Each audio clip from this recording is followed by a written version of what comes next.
What's going on, friends? It's Anton Daniels, and I gotta have a conversation with you guys about Teach Henley because you see how the sun is hitting me. This is no finesse, no makeup, no filters, no none of that. This is 100% Teach Henley. I use it in the morning as soon as I get up, right after I pray and brush my teeth, jump in the shower, and I'm hitting the streets because you never get a second chance to make a first impression. So even though they're giving you 40% off your first order, 20% off for life, even though you may get a free gift, forget all that, right? Because we would do this even if it was full price because it's worth that much. I'm in the streets, I'm kicking it with people, and I see Dusties everywhere. You don't want to be them. You want to separate yourself.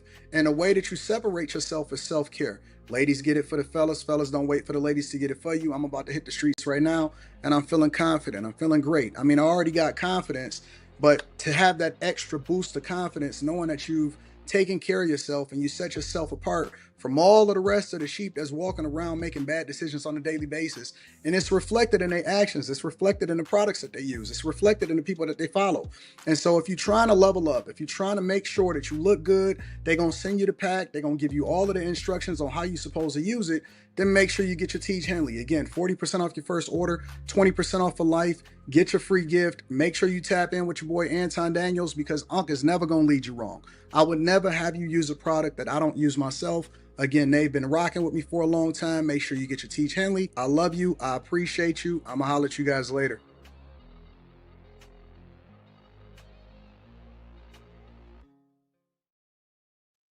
What's going on is Anton from AntonDaniels.com. I appreciate you guys for continuing to rock with me.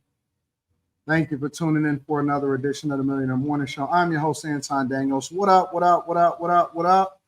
How y'all feel today? Are y'all, how's my audio? How's my audio, y'all? What up? How is my audio? Can y'all hear me good? Is my audio good? Audio is off a little. Huh.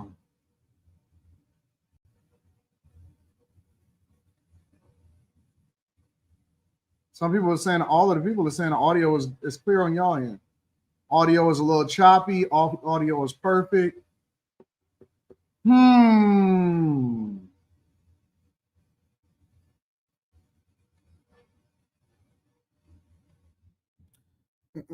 Uh, uh, All right, let me see something. Let me see if I can make an adjustment. Audio. What about now? We good? We back good again? Are we good?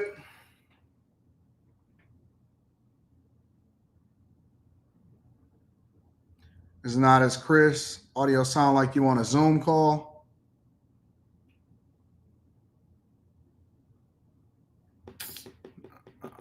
All right, let me see something. Let me see if I can make some adjustments. Ballerinas.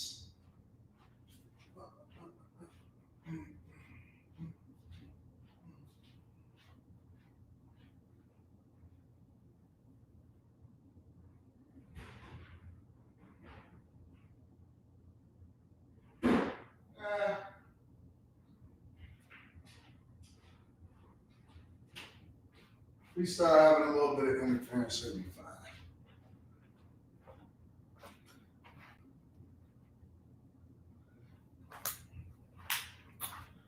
Yeah, if we have a little bit of interference, it'll be fine. It's cool. Anyways, yeah, I'm not in the I have a lot of different things that's happening in here inside of the studio that allows for me to be able to do the audio differently, but because I'm not doing it in there, I'm not doing it in there in the studio A for the Millionaire Morning Show. I'm just kind of kicking it out here. You know, we chilling. But what up though? How y'all feeling today? It's Saturday. We chilling. I got the chat in here. What's going on, chat?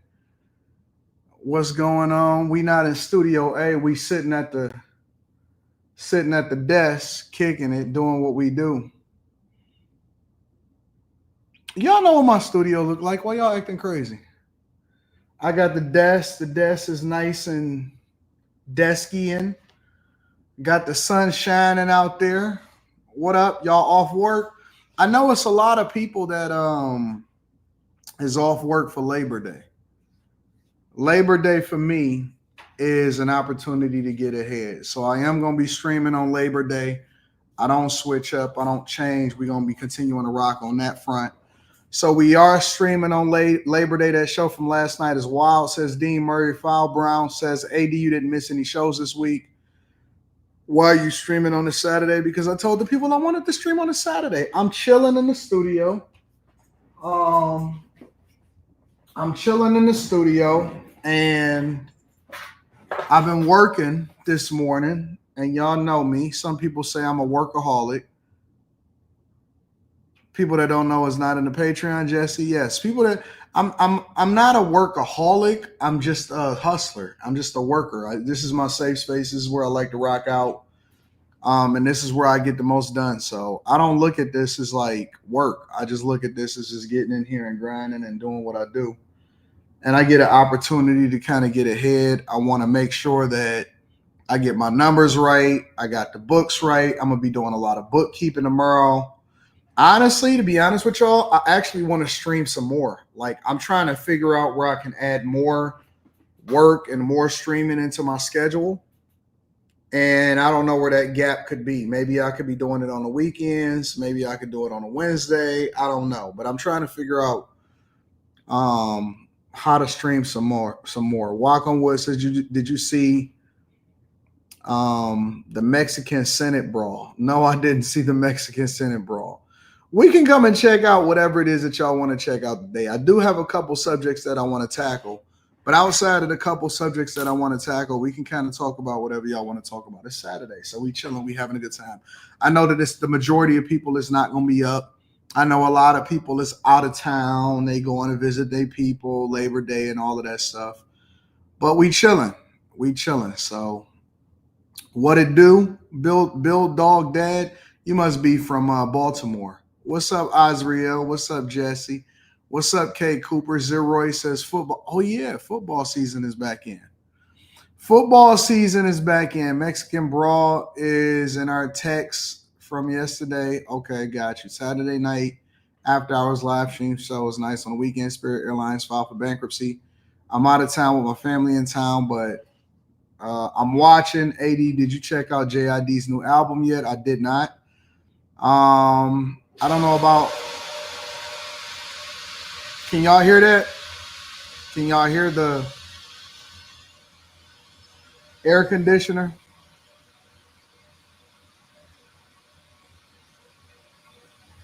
Tell me if y'all can hear that air conditioner. Yeah, I don't like that shit.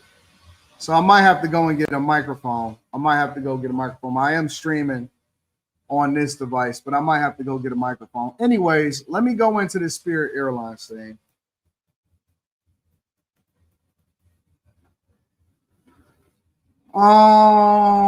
Spirit Airlines bankruptcy. You know what's so funny? Nobody is covering that except for me. Nobody is covering Spirit Airlines' bankruptcy. Yeah, I know you can't hear it anymore because I turned on the noise cancellation on this. But let me go in there. We're gonna just kind of actually, you know what? Let's not start with Spirit Airlines. I want to start with Minneapolis mayor. Give me a second.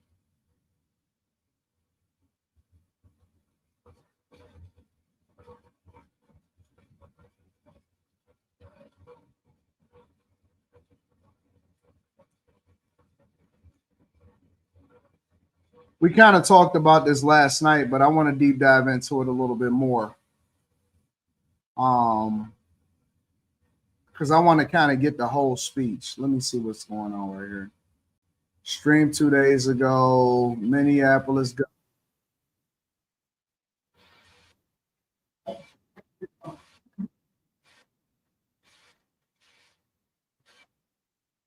Find it.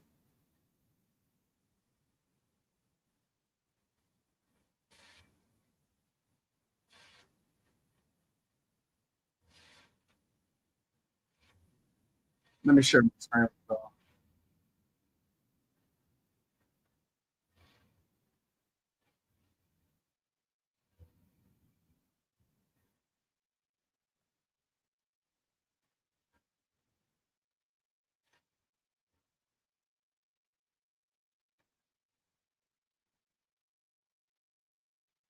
Truth and the reality that we can't just say that this shouldn't happen again and then allow it. I want to go over through this whole press conference as Governor Walz. Well, good afternoon, everyone. Certainly a day and a news conference that no one wants to be at. A community behind us, Annunciation Church and School, committed to academics, service, and Catholic values, filled with the first days of school of beautiful children going to learn those values, share with their teachers and their classmates. And instead of that joy and that curiosity and that learning, they were met with evil and horror and death. And we often come to these and say, these unspeakable tragedies, or there's no words for this. There shouldn't be words for these types of incidents because they should not happen. And there's no words that are going to ease the pain of the families today. On behalf of all the people of Minnesota, our deepest sympathies. A wish that any of these words would make what you're feeling now better, but it won't. A place that's founded on community, founded on service, founded on family.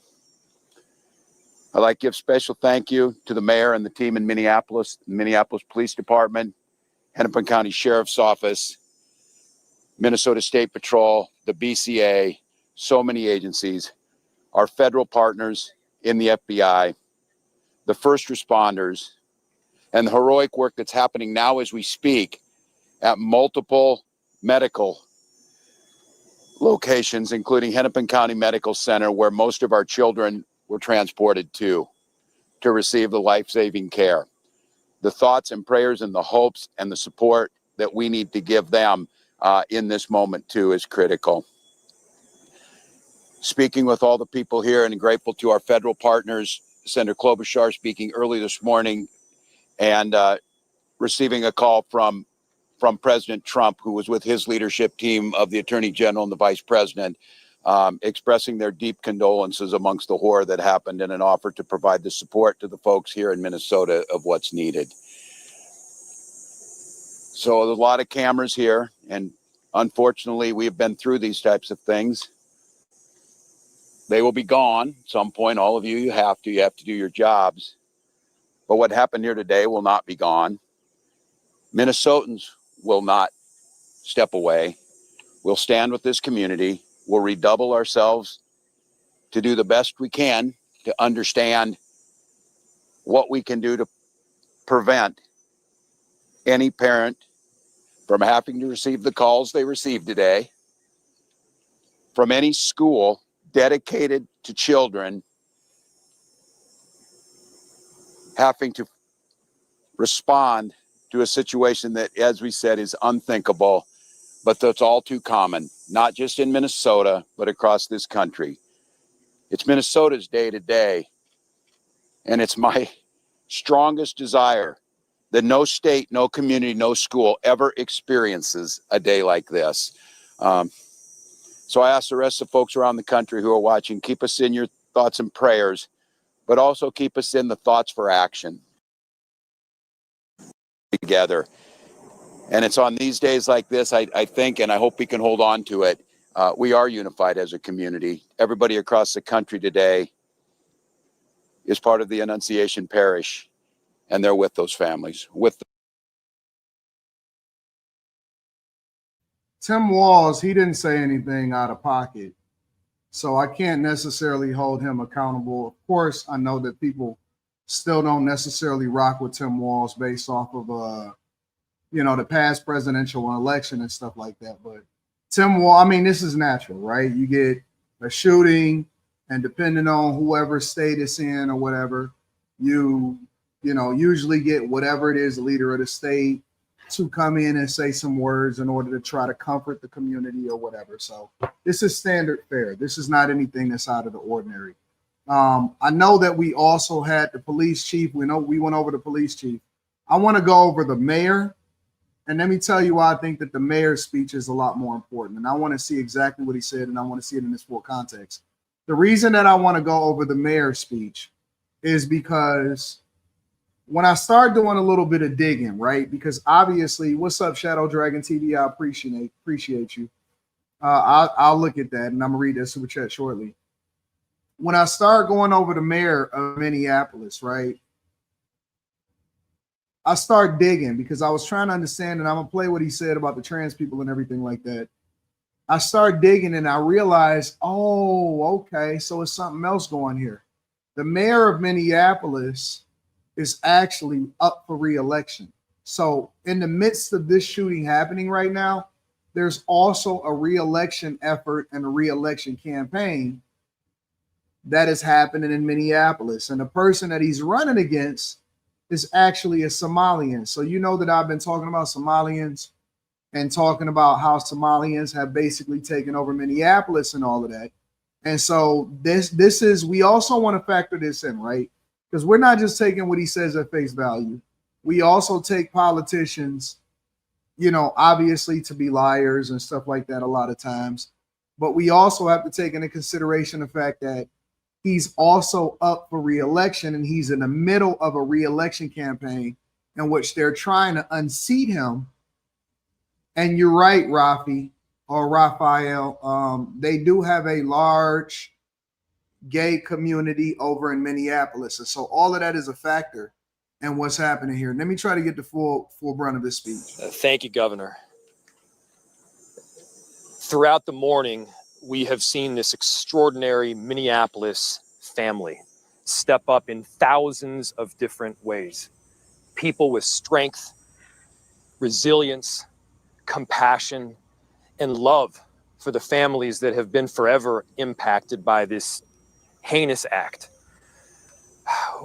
We want to make sure that we're doing everything possible for them right now, and I want to give a special thank you, and we are so grateful to all of the faculty and the teachers at Annunciation. The way that they acted during severe threat and danger was nothing short of heroic. This is a tragic and horrible event that should never occur. And it would have been all the more tragic and horrible had they not stepped in, at times perhaps put themselves in danger to protect others. As horrible as this has been, it could have been far worse. I'm grateful for our law enforcement partners, our police officers in the Minneapolis Police Department and other law enforcement agencies well beyond that step up, that answered the call to make sure that they were running towards danger when so many of the rest of us would have run in the other direction. Thank you. We are so appreciative of your service. To Principal DeBoer and your whole team, the ethic that you have shown, it's flat out incredible. And at the same time, it can't just be words. There needs to be action. And when we have seen school shooting after school shooting, when we have seen churches get shot up by horrible actors, I think the impetus has to be on all of us as leaders to do a whole lot more, to recognize that we've got more guns in this country than we have people.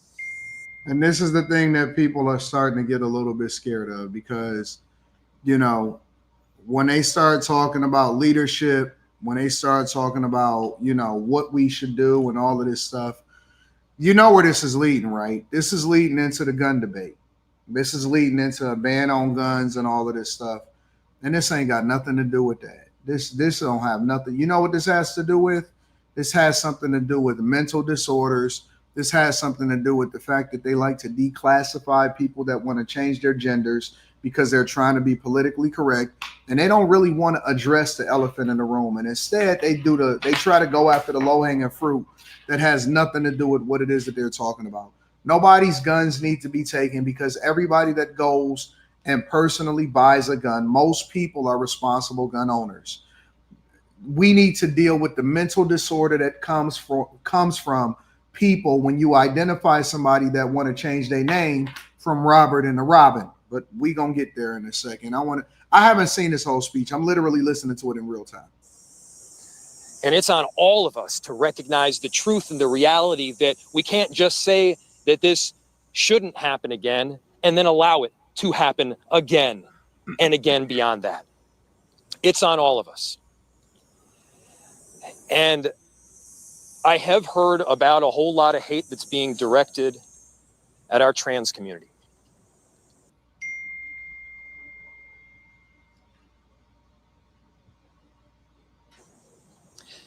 Anybody who is using this as an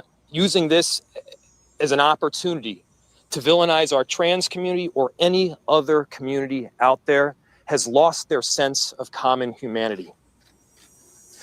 We should not be operating out of a place of hate for anyone. But it's okay for somebody that is operating out of a place of hate for children, though, right? Yo, this political correctness, this junk has gotten so out of hand to where people feel like it's okay for them to defend. Man, listen, when crime is committed in communities, and it doesn't even matter if it's just a white, regular white guy or a black guy or a black woman or a black man, bro, I'm telling you, and I said this before, I'm gonna say it again. The most hated person or people in this country at this point are white heterosexual males, and then it comes down off of that, right? The hierarchy comes down off of that. So let me break it down. It's white heterosexual males, right, that operate in their masculinity that's not liberal. That's at the top of the totem pole of what people feel like needs to be corrected. After that, it's all men, right? It's white men, all men. You can disagree if you want to, twisted logic. It's white men, then it's men, right? So then it's men that it then becomes a target, right? Then it's liberal, then it's conservative. All right, let me revise this. Because I forgot one. White men at the top, white heterosexual men, then it's heterosexual men. Okay? Conservative men, right under that, heterosexual men, conservative men, right? Then you have all men, liberal men, all of that is right there. Then you have conservative white women, okay? Heterosexual conservative white women that are not liberal. Then it goes down after that. The most protected group at the bottom is one that throws everything in the bucket. Person that's liberal, changing their gender over to being a woman, bull nose ring, all of that stuff, bro. I'm telling you, man, the weirder you are, the more people try to overcorrect and protect you. They never even listed the person's. I had to go and get a write-out, a newspaper write-out to find out what the identity of the person that was the shooter was. And the only reason we was able to deduce the fact that it was a trans person was because they had to identify the fact that the person's name was Robin, but their original name was Robert. That's the only way we knew who the identity of the person was initially. It took them 2-3 days to eventually drop a picture. Then we found out that the mother at some point worked at the place, at the school, even though she wasn't necessarily a part of the church. Then we found out that the mother was the one that filed for the name change for the person, Robert, that then identified as Robin. And so the mother was also complicit, in my opinion, for creating this environment for this person to be delusional. But we don't know the mother's name. We don't know. We just found out the shooter's name. And he jumps on here pandering to people talking about, yo, we need to make sure that we're not. Get the fuck out of here, bro. Immediately, anytime that you see something that a black person do, myself included, I hold the culture accountable. And we say, oh man, black fatigue is real. Then it was white fatigue is real. We address the cultural norms of whatever group. On an individual level, yes, individual people have the right to be able to pursue happiness. But from a cultural perspective, if you're going to sit here and act like that this is okay, just and we don't need to demonize, just brush it to the side. Man, how many different shooters all carry the same identity? They carry the same mindset, identity. Weird, bro. Weird. Honestly, the weirder you are, the more likely you are to be one of the people that's sitting. Because ain't no normal person doing no shit like this. You don't see no regular hetero. How many regular heterosexual grown men that is of adult age goes in to shoot up a school or to shoot up a church? That's not happening. That's not happening. You don't see grown heterosexual men, because it ain't the women, it ain't no conservative women. You don't see grown heterosexual men going in to shoot up these places. So when you start to take that into consideration, it's like, how can you not add that into the conversation? Because that's exactly what the FBI do. It's called profiling. It's called profiling.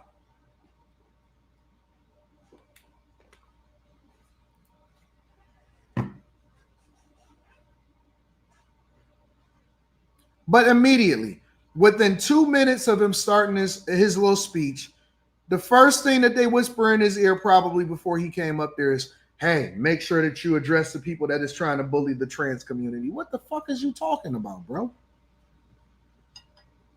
What are you talking about? He didn't even have to mention this at all. Think about this for a second. He never had to mention this at all. He never had to say anything. It never had to be a thing. But he decided to throw himself in this because he had to make sure that he acknowledged the community, because somebody is in his boy's ear telling them that you better play along and you still got to win the election. And for the people in Minneapolis that's going for this shit, it's amazing, bro. It's amazing. It's crazy. Well, let's continue to get into what he got to say. We should be operating from a place of love for our kids. Kids died today. This needs to be about them. This needs to be wrapping our arms around these families with every bit of love that we can possibly show. And I know that our Minneapolis family and well beyond is prepared to do exactly that. And so my message to everyone out there is, again, these families are experiencing some acute pain right now. But don't just think of these as somebody else's kids. Think of your own. Let's make sure that we're acting now to not just say it's never happening again, but ensure it doesn't.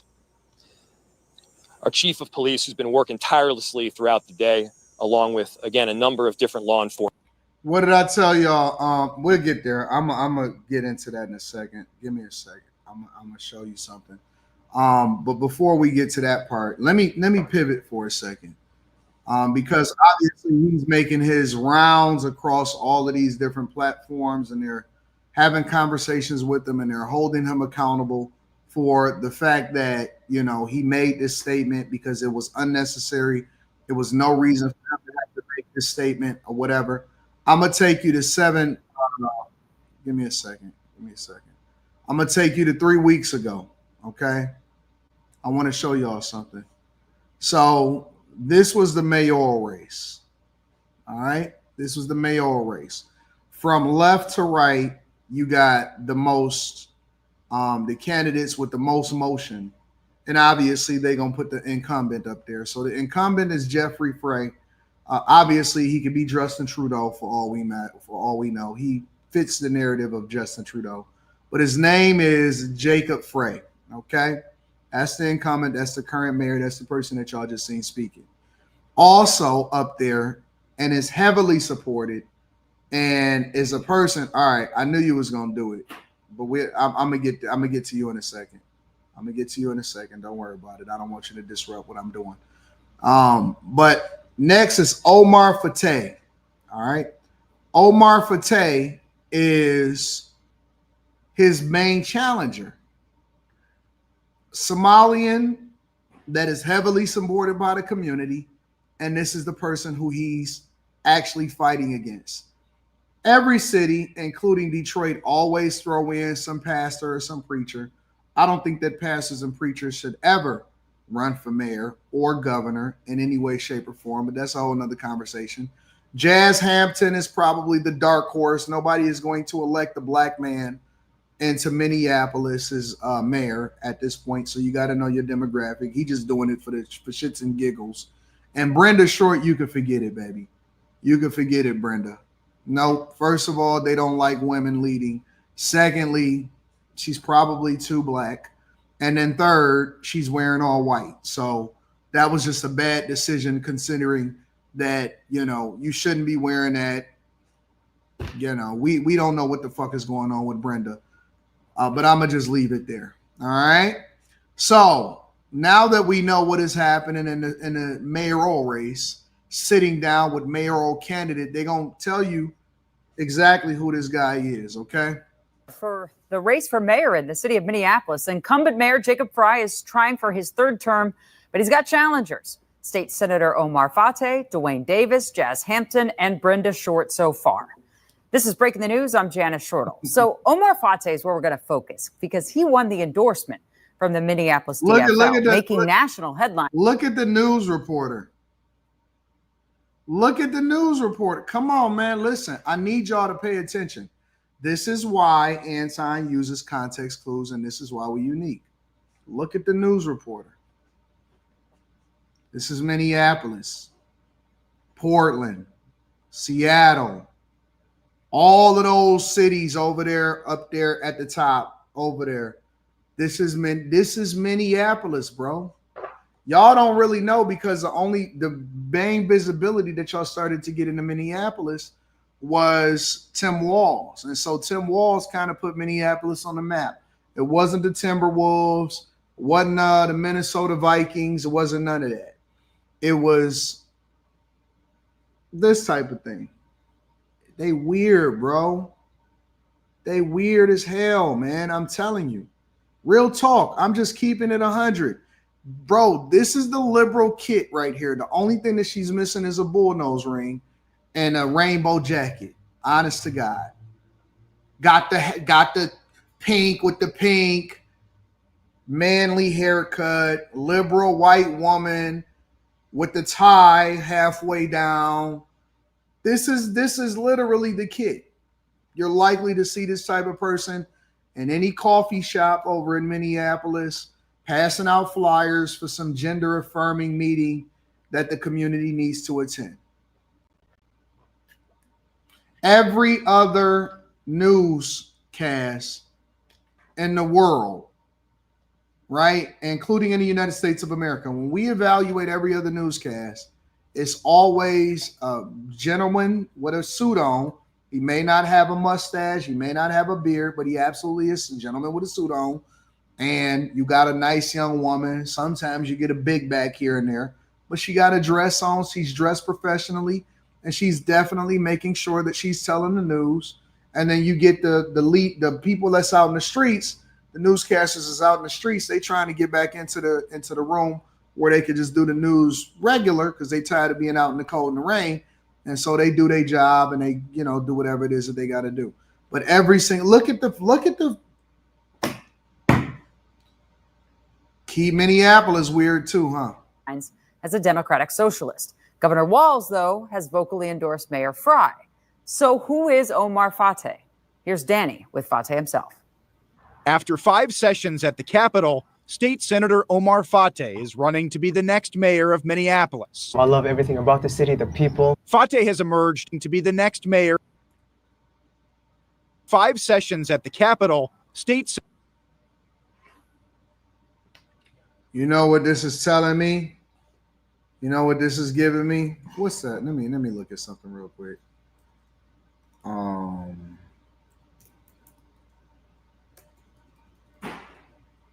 What's the man?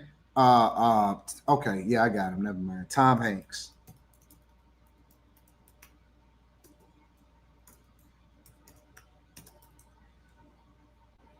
Captain Phillips. Captain Phillips. Cap Phillips. Cast. Barkhad Abdi. Barkhad Abdi.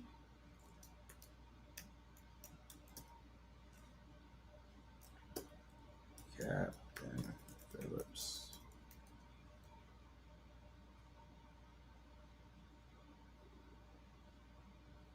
Yep. That's it right there. That's absolutely it right there. This is what I feel like I'm facing right now. This is the honest to God truth. This is what I feel like I'm facing.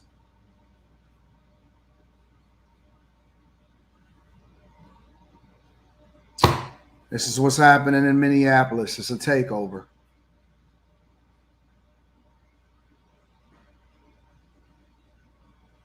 It's a takeover in Minneapolis. This is what's happening in Minneapolis right now. It's a takeover. But what we got going on in the United States of America? Huh? What we got? It's Saturday, right?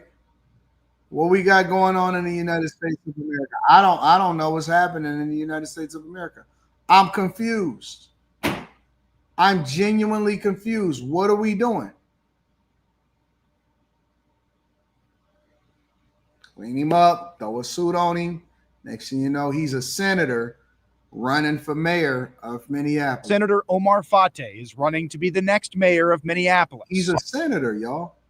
He's already in our legislative spaces. He's a senator.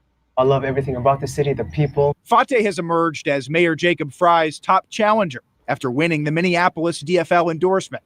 Frye is appealing that endorsement to the state party, citing flaws in the electronic voting system. I 100% trust the process. We have a team in the party that worked really hard. Fateh's endorsement this summer drew national attention.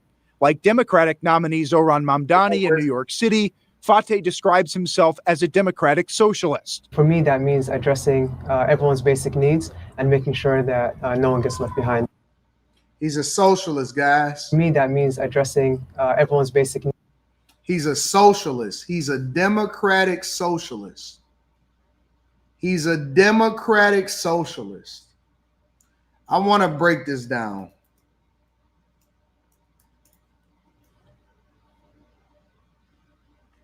I want y'all to really understand what's going on.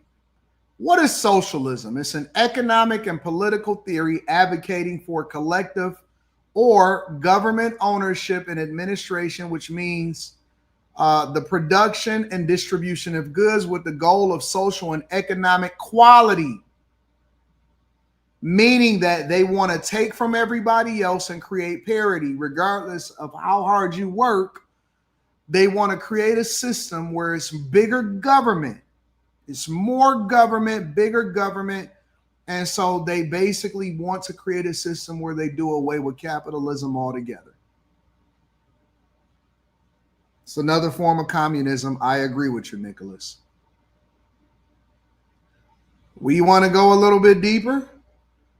Key to socialism is the idea that the means of production, like factories and land, are owned and controlled by the community or government on behalf of the community rather than private individuals and corporations. So basically, they want to tax you to death, and then they want to control the government as though they've ever managed anything good.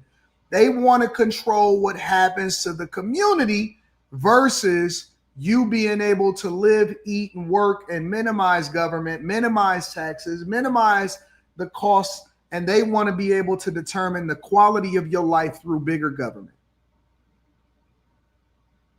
And they are not hiding it. Listen, I'm a socialist. Mamdani over there, Zohran, Mamdani over there.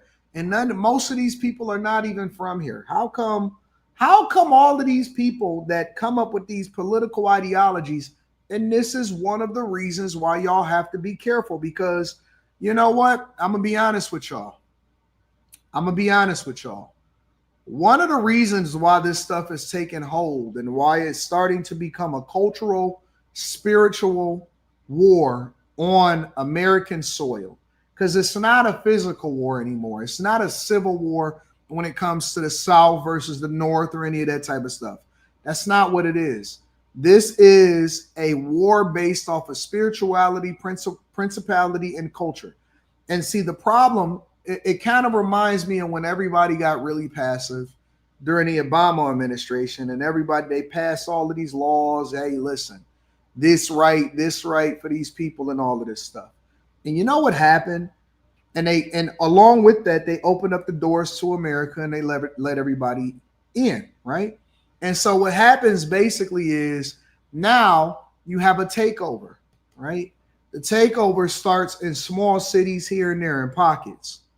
Pockets here, pocket here, pocket here, in Minneapolis, so on and so forth.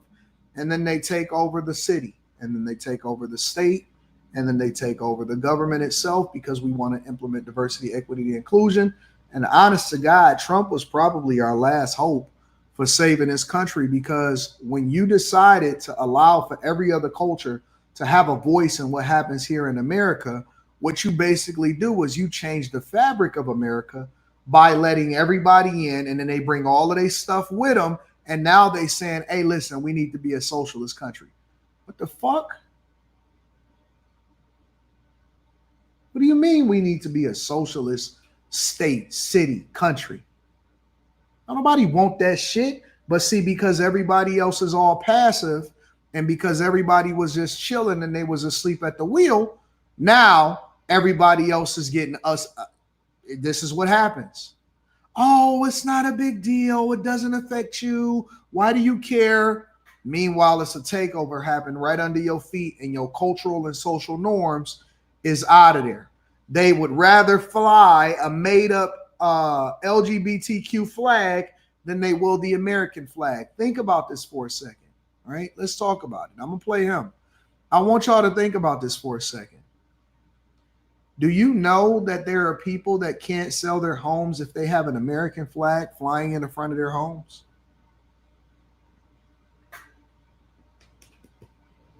There are people that can't sell their home because there is an American flag flying in front of their home. We have gotten so far behind to where people demonize the American flag on American soil. It's insane. It's absolutely insane. We are so woke that every other culture takes precedence over traditional American values. There are people that cannot sell their home because the buyers renege because they have an American flag, or they're looking for anything that identifies a support for the country, which means that you're a fascist, which means that you actually support Trump. This is the states that we living in now.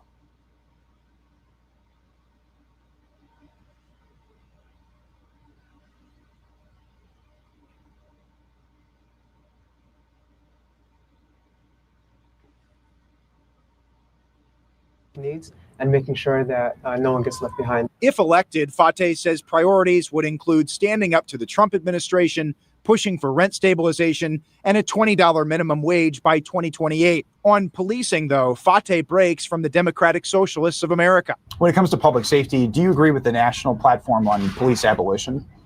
That's not going to happen, absolutely. And so what we envision is a public safety system that works for everyone. The Fry campaign has called attention to Fateh's support of the failed charter amendment 4 years ago that would have replaced MPD with the Department of Public Safety.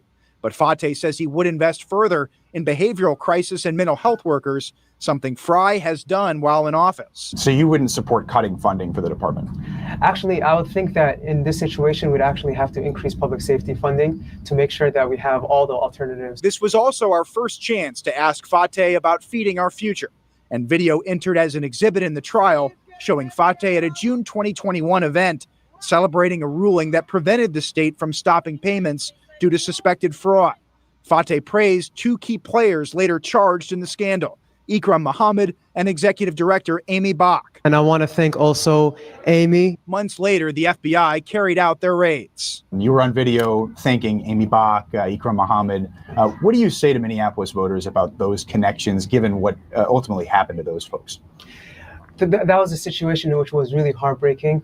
Folks that we believed were serving honorably the community. Fate returned campaign funds given by several donors connected to the scandal. Anytime folks abuse the system fraudulently, especially when it comes to children, we need to stand against that. As a state senator, why weren't you more skeptical about the growth of that program and the fraud that was potentially happening?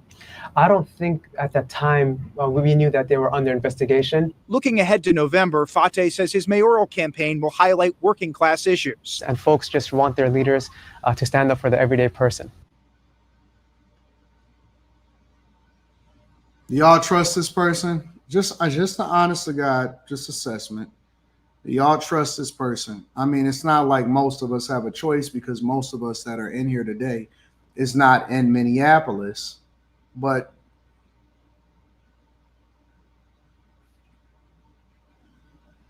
it's crazy, bro. It's crazy. Let me read some of y'all. Actually, before I read some of the super chats, I want to confirm what I've been telling y'all all week, and that is through a couple of different things. What did I say? It's always a what? Always a what? A dummy. Always, every single time. Look, they want my attention.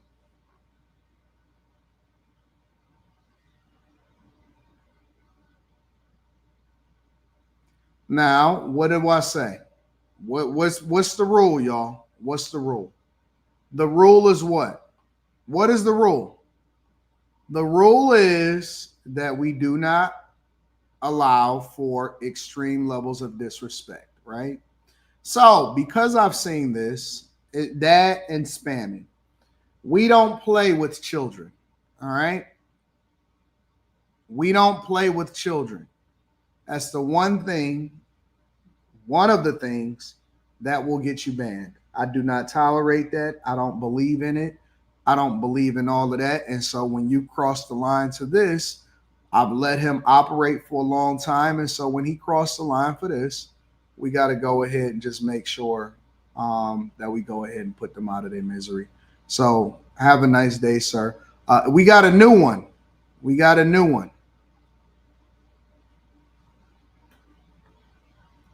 All right. Always a new man that comes into the chat, subscribes, never has a profile picture, picks something weird, and this is what they do. So I hate you too, but I won't block you because you just dusty. It's not necessarily something. It's a normal thing. It's a normal thing. So shout out to y'all. All right. Shadow Dragon, the devil would hate me because I'm a man of God. Shadow Dragon TV says, what up, Anton? You heard about the Ukrainian politician that was assassinated? Crazy work. Blessings to the bag chaser. Stay safe in this weekend. I haven't heard about a Ukrainian politician that was assassinated. Send it to me.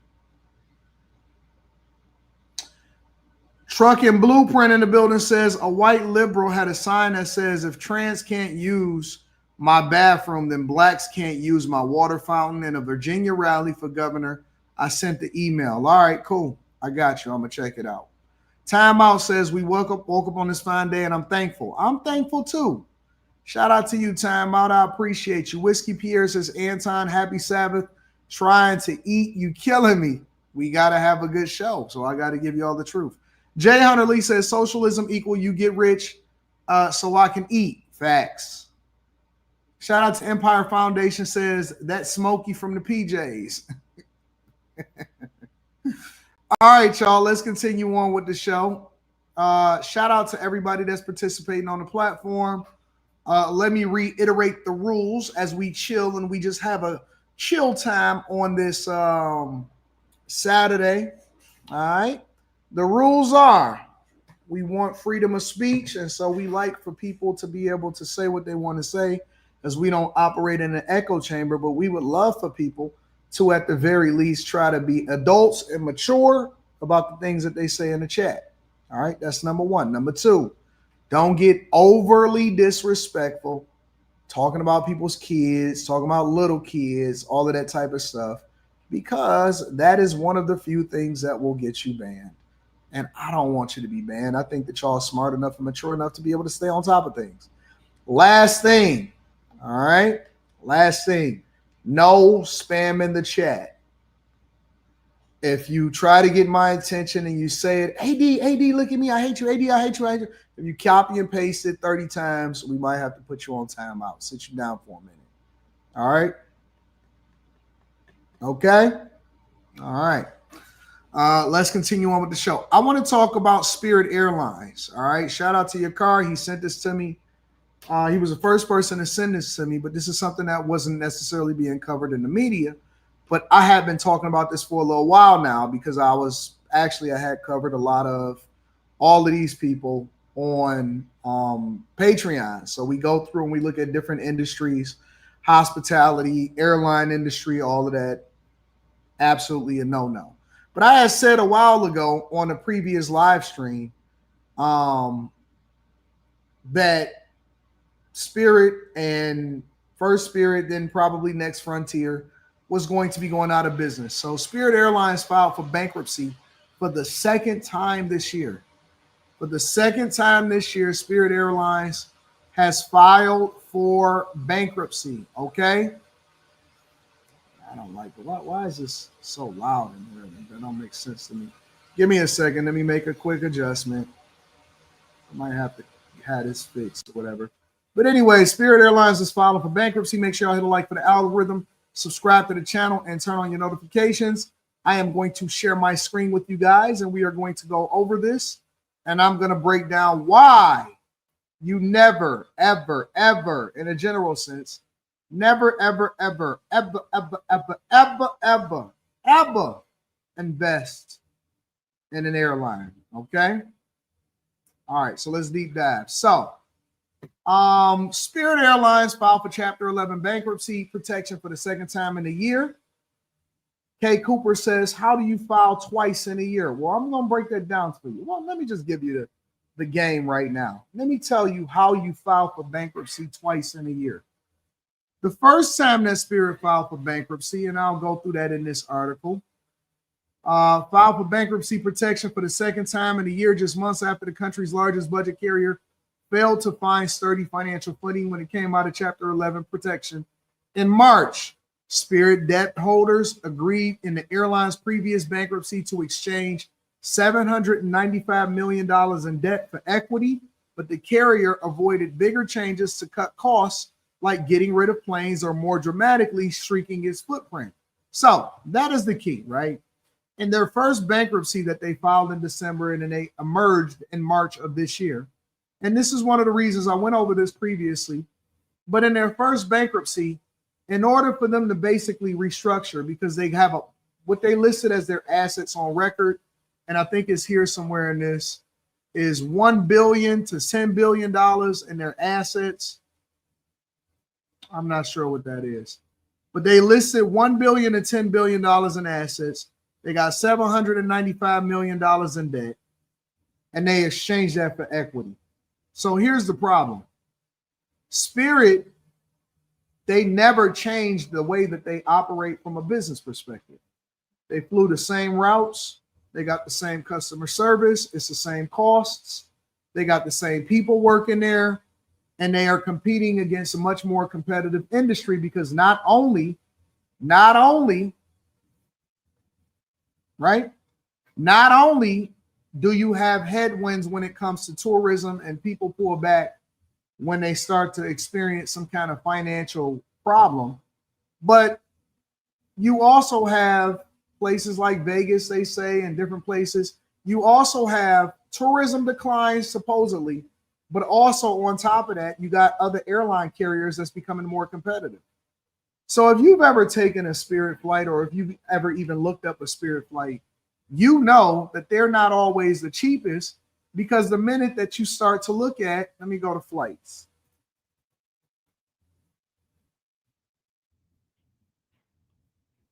The minute that you start to add in the stuff that you would normally do, like luggage, like carry-ons, like all of that stuff, it start to change, right? You start to change your costs. It starts to be parity with other airlines. So let's say we want to go from, let's go main.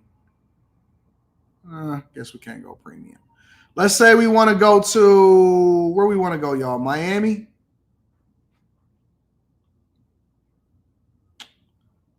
Can't you make it flexible? I thought you could make it flexible on this. Let's go to Miami on, there's some cheap prices. I don't remember the last time I paid them prices. Let's fly on a Wednesday on the 24th, and let's come back on Sunday.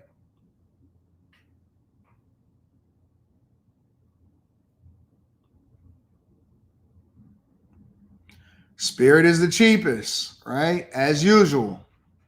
But look at the weird ass flight that you got to catch. You got to catch a 6:35 a.m. flight, which means that you got to be to the airport probably sometime around 5 o'clock, 4:45 in the morning. And you get a nonstop flight with no bags at $118. But if you want to go with an American Airlines or a Delta, you can go up to $198, which you know that it's going to be people trying to save that $70. They trying to save that $70, but you can catch an 8:30 a.m. flight on Delta, and it's for $70 more. Now, remember, this is round trip. That's $35 one way and $35 the other way. And this is assuming that you don't have any bags. Now, if you decide to have bags, like it says right here, there's additional fees for carry-on bags and additional fees for checked bags. Which means that once you throw a bag on one way and once you throw a bag on the other way, even if it's a carry-on, you're now over what you would have paid on Delta to have a carry-on.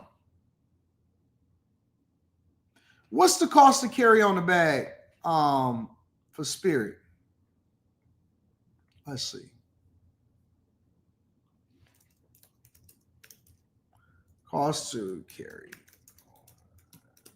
Spirit. One way. So the cost to carry on the bag at Spirit ranges from $40 to $65 or more. $40 to $65 for carry-on bags, and people be in there trying to stuff. So let's just throw it at $50 to $55 one way. So now what you've basically experienced as you went in there trying to save money, trying to be cheap, and now you actually are paying more just to have a carry-on bag. So if you just catching a quick flight or something, I'm not telling you that you shouldn't try to save your $35 one way and then $35 the other way, and then you pick a weird time in order for you to fly. For most people, they just pay the extra $70. They had a carry-on bag, and then they go in and they chilling. You know what I'm saying? It ain't even that big of a deal. When you get to the Delta counter, they probably gonna make an announcement. Hey, it's a full plane. So everybody, we need, volunteers to check your bag, to check your luggage or whatever, so on and so forth. So basically you operating at the same cost, right, as everybody else. And this is what I'm saying. You're not going to probably get the exact same. I've known people that flew one way and, flew a round trip flight, and then they wind up spending more than what you would have spent to actually just get a regular flight from a regular carrier. Neither here nor there, right? But just in a general sense, I didn't even know flights was that cheap. $200 a round trip? That's crazy out here in these streets. Anyways, but instead of them changing the way that they do business, looking at the different flights, looking at the data, making sure that they change the way that you travel to and from, maybe canceling some routes because they're not as busy, they're not as popular. They instead decide to basically exchange the debt for equity. So what the debt holders agreed to was say, okay, so we're going to take some more partial ownership in Spirit Airlines in order to wipe out the debt. So we still want to get our money on that end. But instead of us getting it on this end for the debt holder because you paid us and you want to pay us back the interest, we just gonna make sure that you just we get equity into the company. And so that's what Spirit decided to do. They never changed the way that they operate. They never changed their customer service. They never canceled routes. They never made sure that they was getting the most. They never made sure that they rebranded so that they can be more competitive with other airlines. They just kept operating like business as usual, and they expected in order to survive. Never was going to survive. Anyway, Spirit says it will now, it didn't do it the first reorganization. Now, in this second reorganization, is now going to reduce its network and shrink its fleet. Cuts that it said will reduce costs by hundreds of millions of dollars. Translation, they're going to cancel routes that's not as popular. They're going to lay some people off. Pilots, customer service, agents, all of that stuff, stewardess, whatever. They're going to be laying people off, and then they're going to sell some planes in order to raise some funding. That's what that means. Since emerging from our previous restructuring, which was targeted exclusively on reducing Spirit's funded debt and raising equity capital, so they was just basically trying to raise money and solve for their debt. It has become clear that there's so much more work to be done and many more tools that are available to best position Spirit for the future, says Spirit CEO Dave Davis. In his filings, Spirit listed its assets and liabilities between $1 billion and $10 billion. The carrier sought to reassure customers that they can continue to book and fly on Spirit after its bankruptcy filing. So you guys can still go and fly Spirit. You can still get your flights. If you got a flight that's booked to the Dominican Republic because you're trying to bust it down for a real one,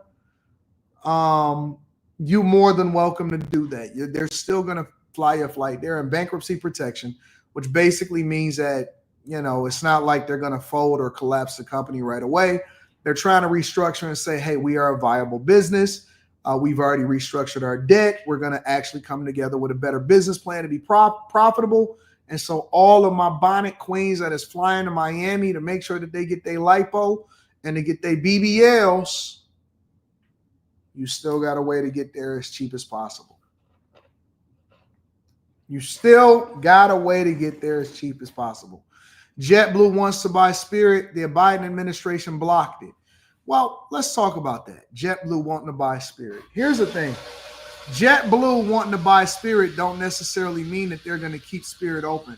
A lot of times what happens when they buy these platforms or when they buy these plane companies, what they do is they have synergy. So what synergy is they take their customer service, their desk agents, their pilots or whatever, and then they get rid of and they lay off a bunch of people, and then they just absorb their planes or they absorb their assets.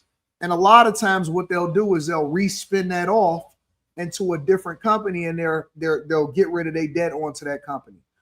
That happens more often than you realize. They run the company for a while.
All right, we back now? All right, I'm back. All right, but yeah, a lot of times what happens is these airline companies, they don't have the money to buy them anyway, but they're trying to have synergies.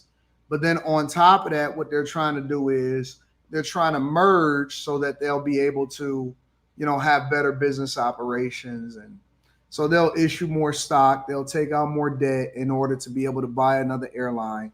Frontier was trying to merge with Spirit. JetBlue was trying to buy Spirit. And so it's not necessarily going to translate into a better experience. I think that a lot of these companies are going to start to go away. And it's not even uncommon for airline companies to file for bankruptcy. That's pretty normal. All right.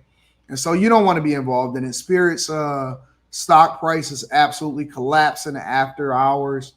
I'm pretty sure somebody got rich by shorting the stock. I think Frontier is going to suffer. I think all of that stuff is going to suffer. So make sure you hit a like for the algorithm, subscribe to the channel with turn on your notifications.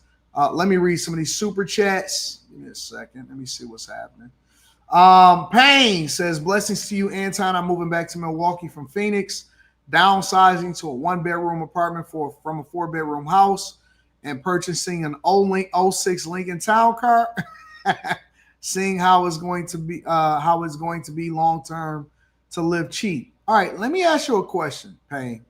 Here's my question for you, though. Why did you have, if it's just you and all you need is a 1-bedroom apartment, why did you buy a 4-bedroom house? Why did you buy a 4-bedroom house? Did you think that, was it kids involved and you thought that you was going to grow into it? That's what I'm trying to understand.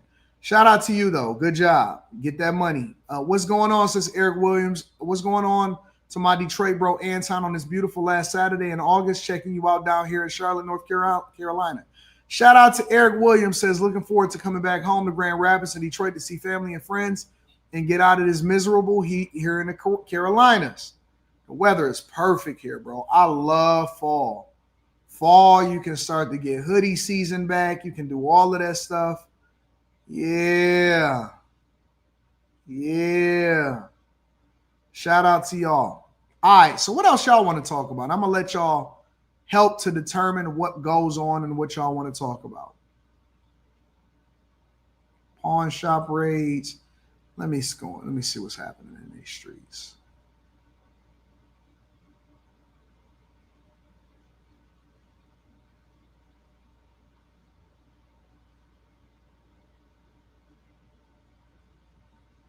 Charlemagne confronts ex-DNC chair. Trump revokes Kamala Harris's Secret Service protection.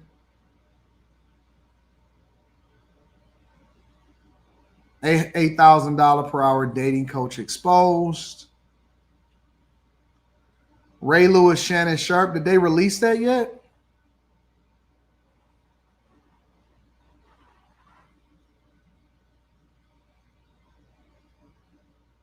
Protests in the UK. What are they protesting in the UK? What else is going on? CDC layoffs. Did y'all know that Center for Disease Control is laying off everybody?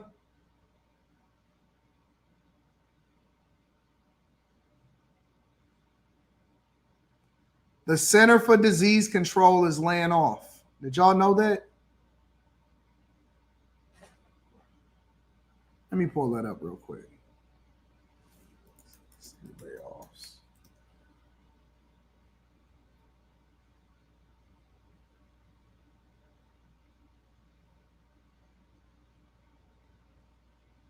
CDC employees walk off the job in protest. Let me see if I can get that up there for y'all. In protest.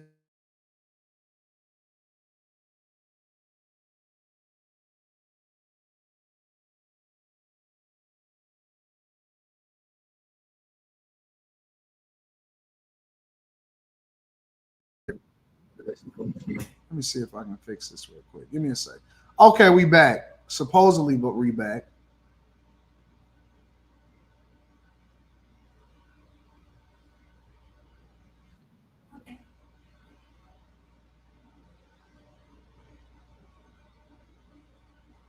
Let me share my screen real quick.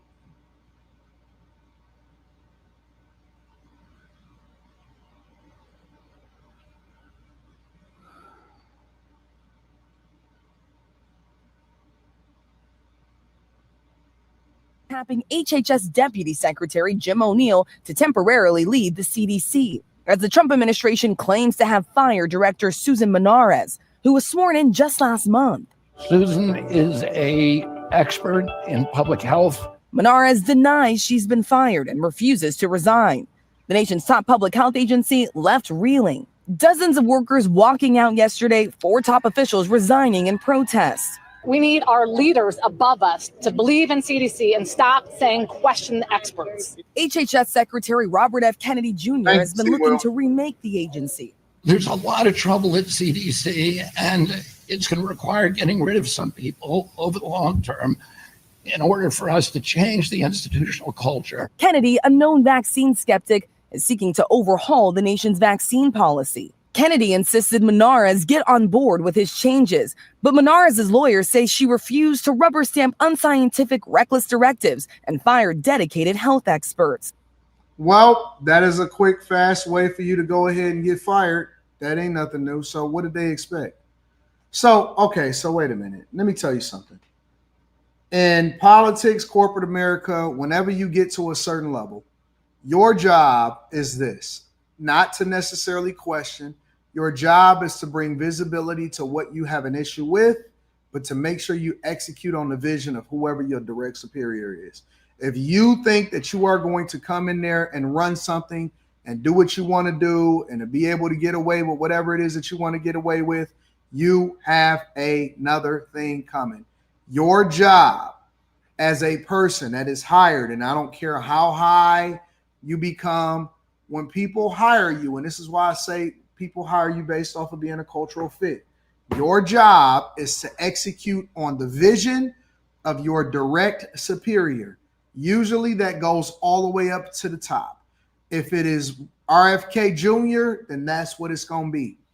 A lot of times people think that their opinion matters more than whatever it is. No, it does not. I know that y'all think that y'all awesome. I know that y'all think that y'all know a lot.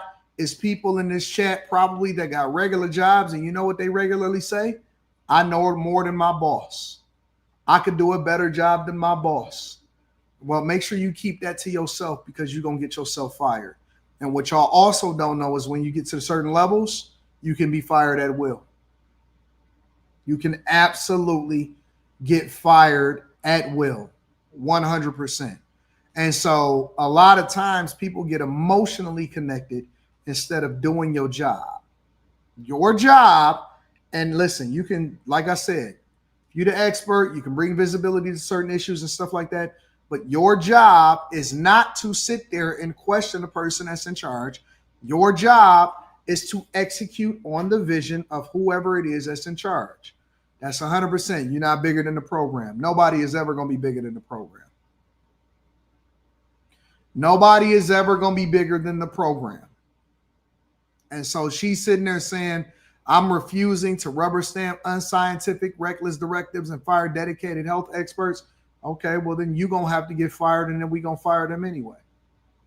And if y'all okay with that, if you're okay with moving like that, if you're okay with standing up, you stood up for what you believe in, you're going to talk about it on TikTok maybe later, cool.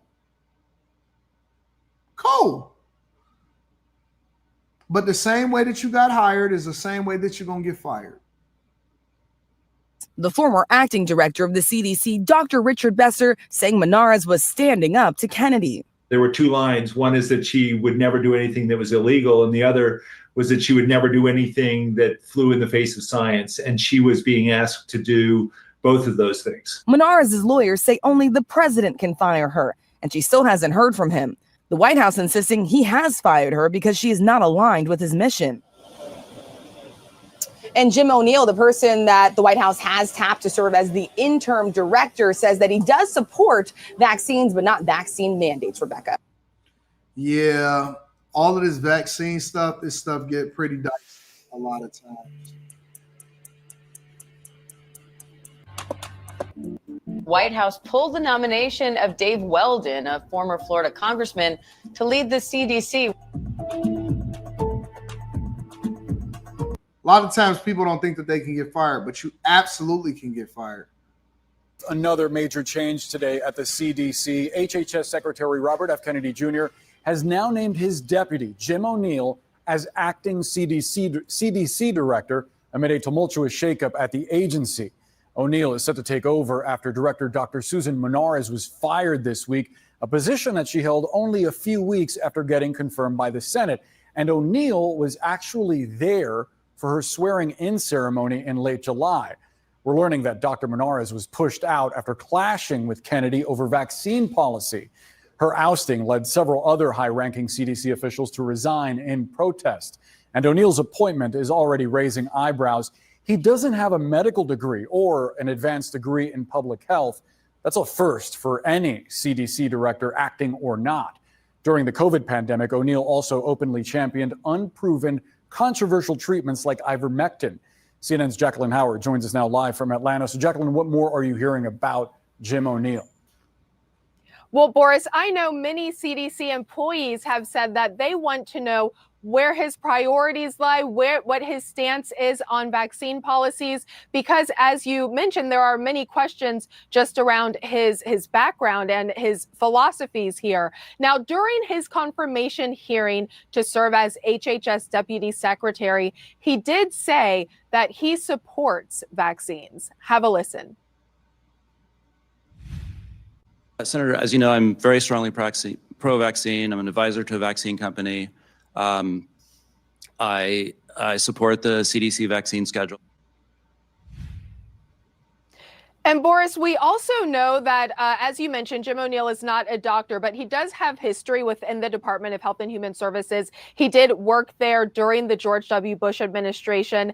And we know in recent years, he has spent years as a technology and biotech investor in Silicon Valley. He had stints with the Thiel Foundation and the Thiel Fellowship, working alongside billionaire Peter Thiel. But as we see him next as acting CDC director, like I said, there are these. He fit the narrative. He perfectly is going to play his role. You see that? Square chin, older, former deputy HHS secretary since June, worked in Silicon Valley as a biotech investor. Previously worked at HHS under President. Oh yeah. He definitely gonna make sure that he play his role and he gonna do what he's supposed to do, and that way it ain't gonna be no problems, and they gonna execute on whatever the vision is of the Trump administration and RFK Jr. Crystal Lee says, "Why are we watching CNN? I look at all media." Crystal, come on, Crystal, you know this, Crystal Lee. Crystal Lee, you know better than this.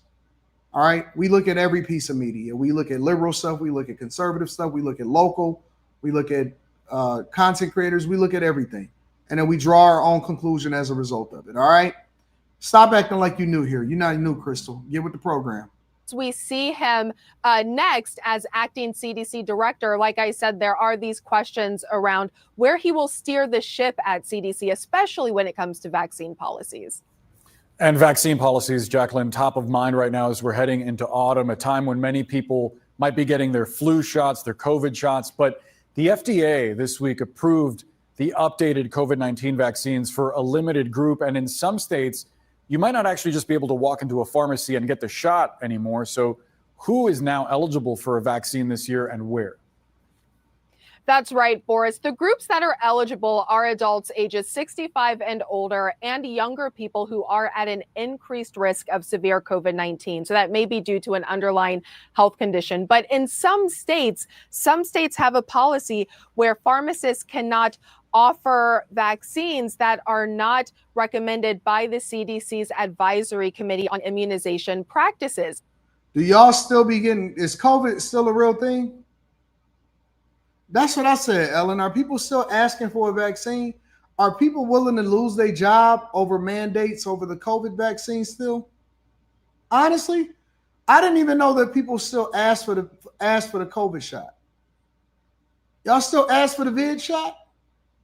People still getting the vid and stuff like that? We made that just a normal part of society and stuff like that. So y'all losing y'all. Okay, so basically what they telling us is that people are willing to lose their job over the vid shot, the mandates that go along with it, and the fact that we don't need this extensive, large government organization, and it needs to be significantly downsized. And so you decided to volunteer as tribute.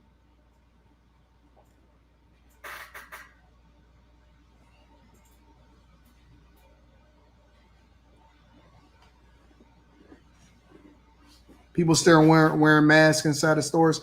I thought that that's just because they breath stink, or because, you know, they don't want people to know who they are. I didn't know people was wearing masks, or maybe they were sick. I didn't know people were still wearing masks. Yeah, it's bad in Texas right now. Really? You got it, Jennifer, and regret it every day? Sheesh.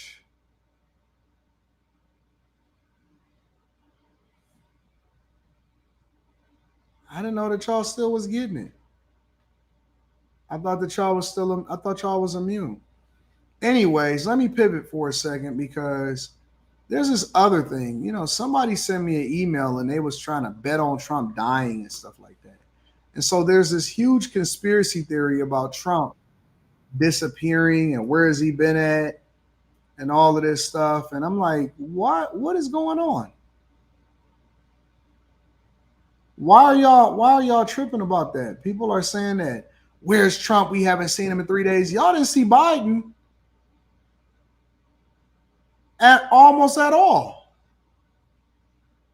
Y'all didn't see Biden almost at all. And people are saying somebody is Trump is gonna die just because they haven't seen him in a day or two. I thought they just seen something yesterday. I just seen a report about him yesterday. Going to his golf club.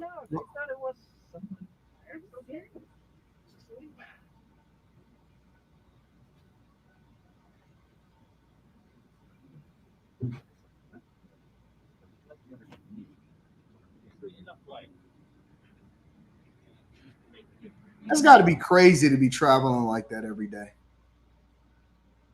I couldn't do it, bro. Right now, I do want to get you out to a live look over the White House at this hour, as we do talk about the rumors that have blown up all over social media regarding the whereabouts of President Donald Trump. The White House saying he is completely fine. Take a look right here at what I'm talking about. This shows the trending topics there on Twitter or X. Now, over the last several hours, there have been several variations of hashtag where is Trump. The reasoning is that the president is normally in front of the cameras near daily, making some kind of remarks and taking questions from reporters. His last real public appearance was a televised 3-hour meeting with his cabinet. We showed that to you here on Live Now from Fox. That was on Tuesday. For some, his Truth Social post last night about the appeals court ruling on tariffs was enough to calm the chatter, while others on social media expressed different conspiracy theories that it could have been a member of his staff who was posting. Well, this morning, take a look as Barack Ravid over at Axios posted a short time ago on social media, clearing up any rumors saying that he has talked with those in the know and President Trump is just fine. Here is Ravid's post right there, simply saying, quote, "A U.S. official tells me Trump is okay. We'll play golf later this morning." Now, he did also post this one just a short time later, saying a U.S. official does tell me here that the White House pool report shows pool photog snaps pic of POTUS in white polo, red MAGA hat, black pants. POTUS's motorcade began rolling at 8:45 a.m. So again, so y'all basically just miss Trump. As much as y'all say y'all hating, y'all actually just missing. That's what it is. I've seen people on social media, and y'all gotta stop listening to these psychic women and these crazy people that say that they know the future. They don't know the future. Y'all just missing. And so y'all seen his hand was bruised. Y'all said that his hand was bruised. And all of a sudden, everybody was like, see, the girl that predicted that Trump wouldn't even get in office. I remember when they was predicting that he wouldn't make it back in the office and that somebody was going to take him out or he was going to die from some health problem or something like that. So he got to be in front of the camera every day.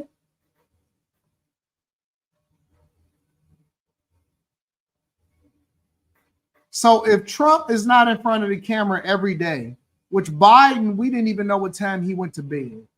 If Trump is not in front of the camera every day, all of a sudden he's gone. Where's Trump? Hashtag where's Trump? That means that he's super popular. That just means that he's super. That means that he got y'all attention. I think they secretly love him. Bro, this whole country would fall apart had we had elected Kamala Harris. The whole country would fall. Like, it's Labor Day weekend. Can a dude go and play golf? He been saving the world, fixing DC, preparing to invade Chicago to make sure that they stop their crime. And y'all are all out of shape and out of order because Trump decided that he wanted to chill for a second. Jesus. Jesus. Where's Trump? Where's Trump?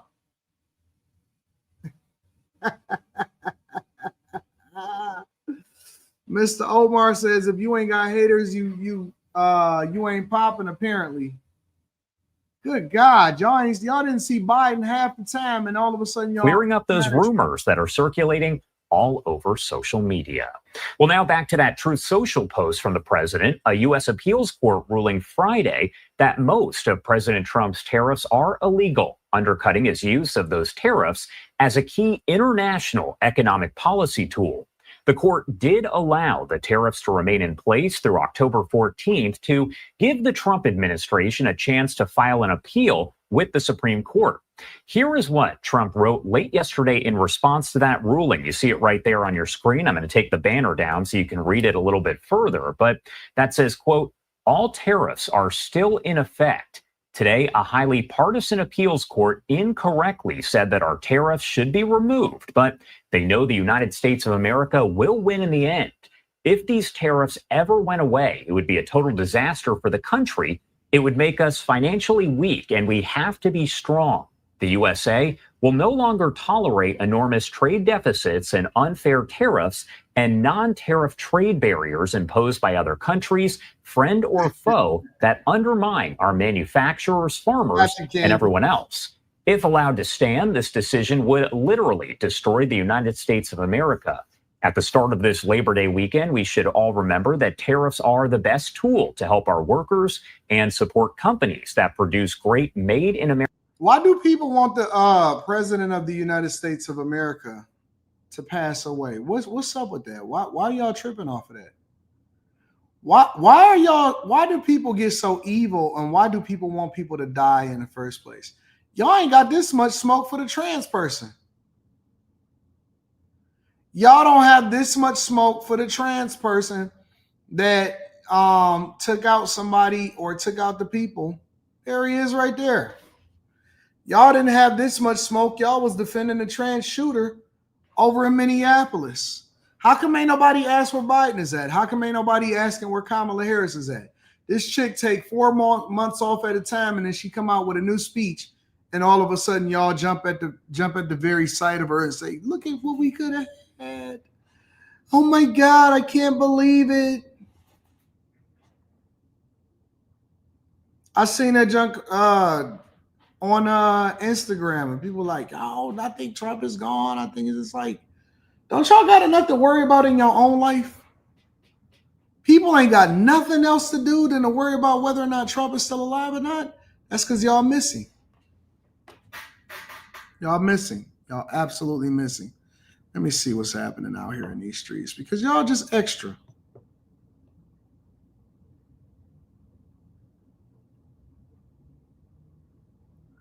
Ray Lewis and Shannon Sharpe. Oh, snaps. Patrick Bet David actually did the Ray Lewis Shannon Sharpe thing. Let's see what's happening.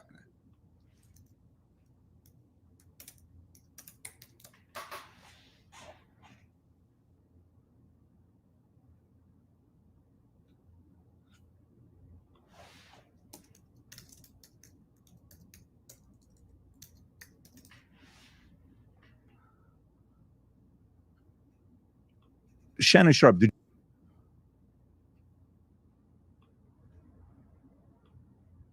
you think he was one day going to be a good TV guy personality? Yeah. So you knew he was made for TV? Yeah. And would he say he's going to do it? Yes, he had already started prepping. How much before he retired did he tell? Been started. Oh, so he's known he's going to be doing that. Yeah. So you're not surprised by the success he's having with his podcast and TV and him and Skip and Stephen A. all that stuff. No, I'm not surprised. I'm shocked at his content. I wouldn't in a million years. The things that Shannon has said now or did now, I would never believe that Shannon will say or do any of this. Like what?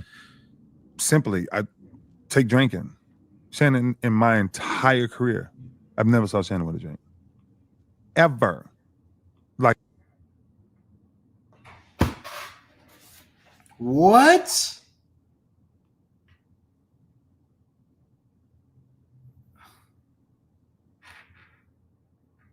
What the fuck is this? I might have listen. I'm gonna have a separate breakdown for this on the Anton Daniels channel. What? Listen. I think that Shannon Sharpe.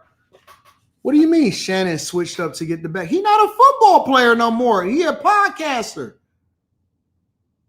Maybe he wasn't drinking because he wanted to maintain his sobriety and tip-top shape.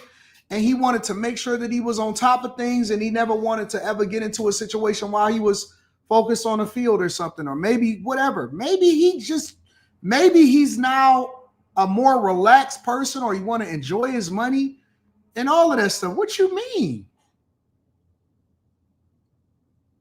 Nigga, we all switch up. That's what we supposed to do. We evolve. Are you the same person that you was in your 20s? Is Ray Lewis? All right, y'all. Look. I'm a switch. I gotta see the whole thing.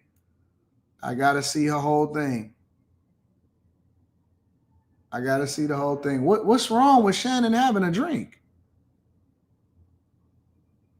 No, I'm honestly curious. What is wrong with Shannon Sharpe having a drink? Is that a problem?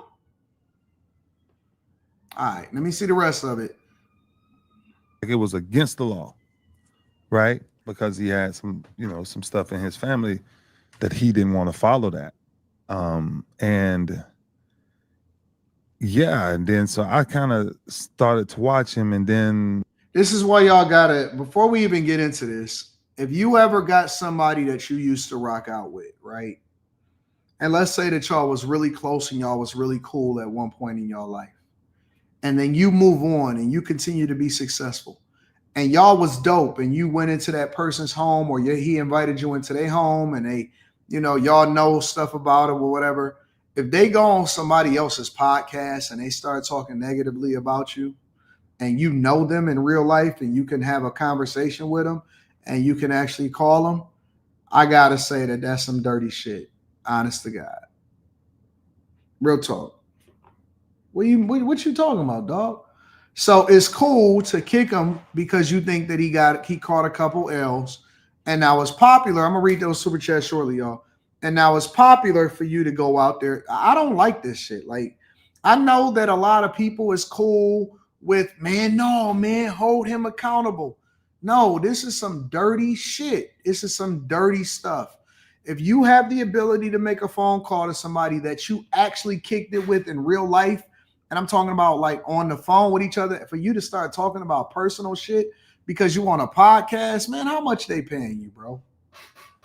That's why y'all got to be careful of the people that y'all keep around y'all. This is why you got to be careful. I don't care if I fuck up on everything. If you know me in real life, that's for people that don't know you, that's just commentators or whatever. Let them react to whatever the news is and stuff. But if you know me in real life and you go on to a podcast and you start talking shit,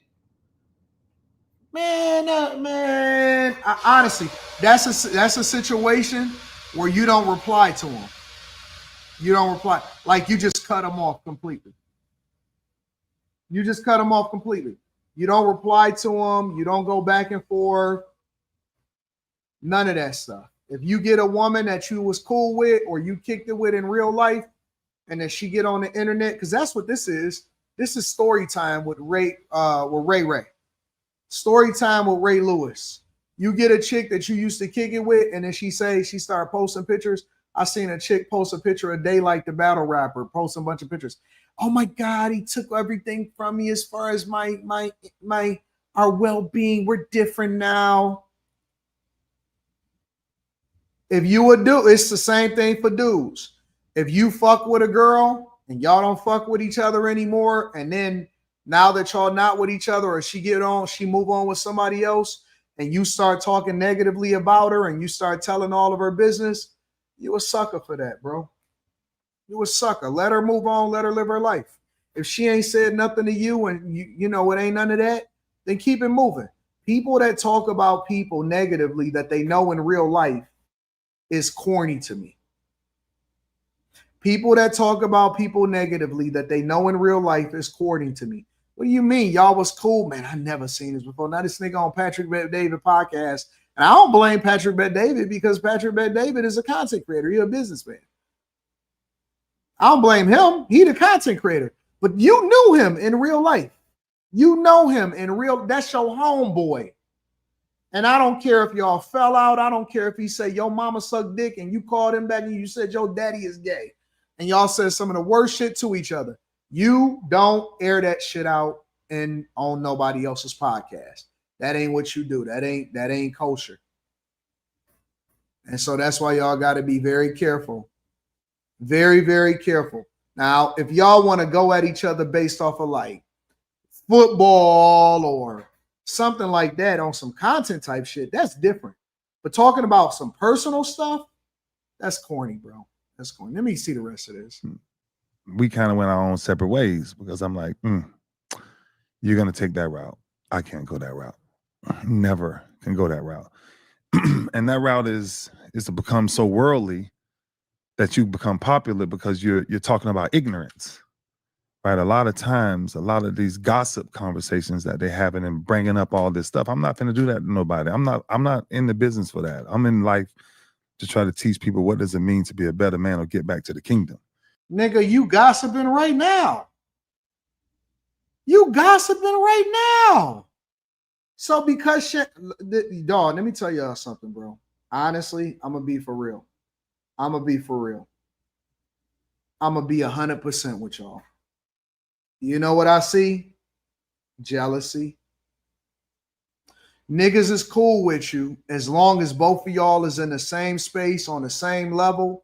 The minute that you do a little bit of this, you start doing a little bit of this, you start doing real good, niggas start talking, and they always want to put it back on God. Nigga, you on Patrick Bet-David podcast talking about, you ain't there to preach the word. You there, and the reason why people putting it out is because you talking about Shannon Sharpe. As long as y'all in this space, we homies, we best buds, everything. Nobody want to congratulate different people. When different people took off on a YouTube career that I rocked out with, that I still rock out with, I'll give you an example. I'll use a real life example because I want to show you what real recognized real look like. Angry Man took off, right? Shout out to my dog, Angry Man. Before Angry Man really took off, before he really caught the motion that he caught, me and Angry Man linked up. I said, AM, bro, we cool, because people tried to pit us against each other, and that's how we kind of met, right? So I reached out, we kicked it.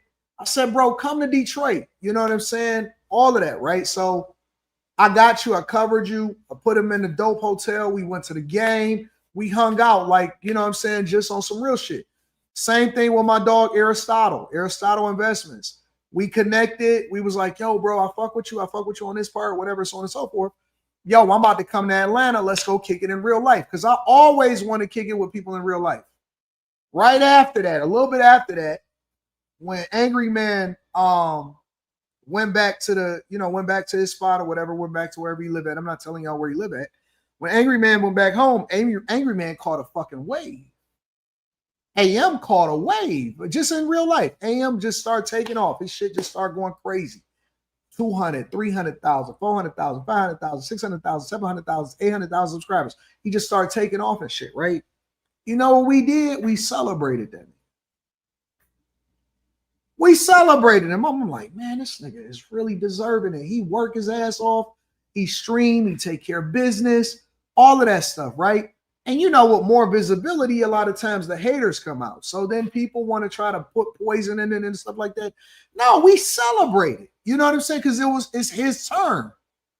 It was his turn. He deserved it. He worked it, and he caught the wave. He capitalized off of it, and he did his thing. Just because we don't necessarily link up as far as in person as much because we super busy, you don't start hating on your homeboy. You don't start throwing blood in the water or salt in the water just because he getting his. You show love to people because them being successful don't take anything away from you. That jealousy stuff, man, we got to root that shit out, bro. Y'all got to root that out. You got to start being happy for people, or don't say nothing at all. Or don't say nothing at all. You know what I'm saying? And if they do something that you don't necessarily care about, guess what? Yo, bro, what's going on, man? You pick up the phone, you kick it with him, but you never had these type of conversations about a person that you're supposed to be 100 with. Y'all talk on the phone, y'all kicked it, y'all looked out for each other, y'all hung out, y'all might have went in each other's cribs, they might have met your wife or you met their people or whatever. You don't do that shit to people that you know in real life. You don't do that. And even if you disagree privately, not publicly.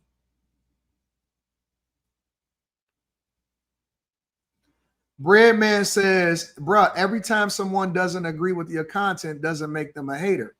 All crazy with that hater. Who says that you're a hater because you don't disagree with? I advocate for people to disagree with people. I say that I don't want to operate in the echo chamber. The hater part is not the disagreement with the content. The hater part is when you hate a person for being them or being successful. That's the difference.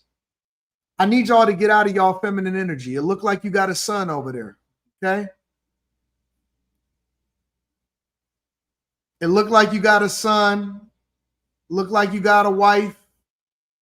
I need y'all to get out of your feminine energy and be able to understand the context. If somebody says, fuck you, I hope that you fall off or something like that, that's not a disagreement. That's a nigga that actually wants you to lose. Hater ain't got nothing to do with it. Hating is volunteering information against your friend on a podcast that ain't got nothing to do with content. That's what Ray Lewis is doing. The personal attacks is what the hate come from. If you know somebody in real life and you start to throw personal attacks, that's crazy. I need you to get out of your feelings, get out of your personal feelings, bread man. Respectfully. This ain't got nothing to do with hate. Let me play the rest of this Ray Lewis clip. I'm sorry. You know, and a lot of times, like, and a lot of the guys get in trouble with these podcasts and things, man, because everybody wants the follower. Everybody wants to be popular. Everybody wants to make money. But that's a tight rope into what you call influence and popularity. Right? The devil has the ability to make you popular. God has the ability to give you influence that when people see you, they see an image of him. And that's the thing for me that started to switch with not just Shannon, but just a couple of people. I'm like, wow, you would switch out like that? What? Really? And I would never, ever. Why? Because of the respect that I have for my mother, my daughters, my granddaughters, life, period. Like, and I think men, given these new platforms, we've overrode what the platform is actually for. The platform is supposed to help somebody. No, the platform is for entertainment. That's what it is. Everything is not about helping people. If you help somebody in the midst of entertaining them, cool. Bro, when we go to the movies, don't nobody look for an inspirational message. We just want to see shoot 'em up, bang, bang gangster movies. I'm a gangster movie fan. I want to see Al Pacino and Robert De Niro. I don't even like Robert De Niro, the liberal, but I want to see him in Goodfellas. I'm looking for shoot 'em up, bang. It ain't always about trying to listen. That may be your calling. That may be your thing. Stay in your lane. But bro, these people that's trying to put their own spin on it to justify the going against their homeboy is nonsense. It's nonsense. Get out of here with that, bro.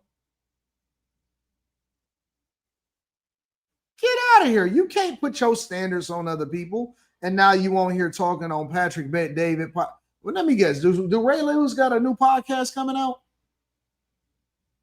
Do Ray Lewis got a new podcast coming out? I'm just asking. Do we got a new podcast? Is it something that he got coming out? Because I need to know. Find a new direction. We don't help.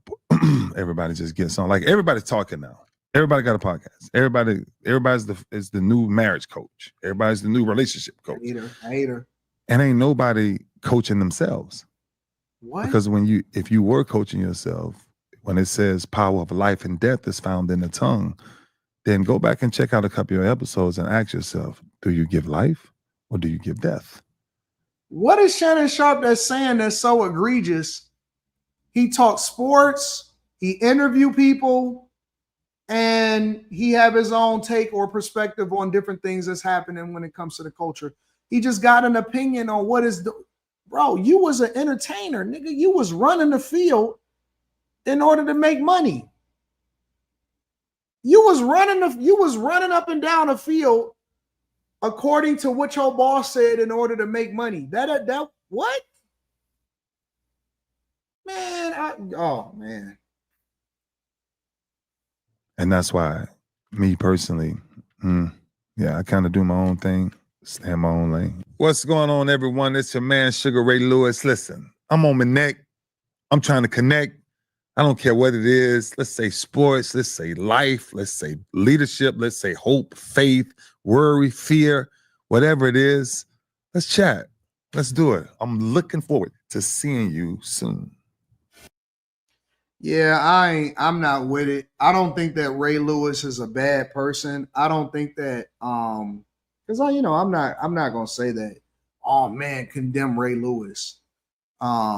Apparently he's promoting himself and he's pushing himself. So I don't know what that is or what he got going on. I'm never on the bandwagon of any negativity towards somebody. So get your money, Ray Lewis, run up your bag, do whatever it is that you got to do. But at the same time, this dirty hating and dirty macking thing that they got going on, I'm not with it. I'm not with it. This overly self-righteous stuff, I'm not with it. I think that it's corny. I think it's corny as hell. So Anton, he had a podcast, Everyday Greatness, but no new episodes since 2021. So he fell off. Let me look it up. So what was up with his podcast? So he fell off. He fell off.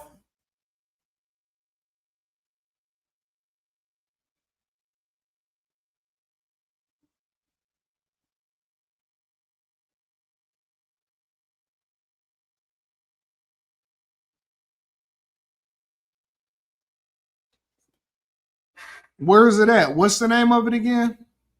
Let me see what the name of that podcast is. I didn't even remember what the name of the podcast. Oh, it's on Apple Podcasts.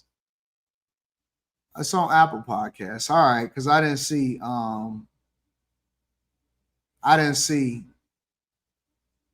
anything about that.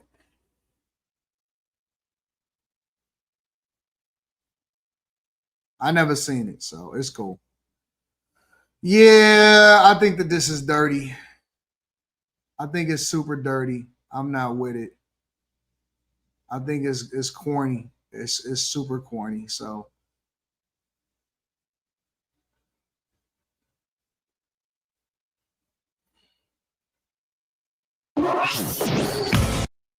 then we first started to make every birth, I'm there, cutting the biblical cord. Yeah, like it's just certain things as a man, I could not imagine me not being there for my kids. And so that was the things that I think I learned over the years of not having a father.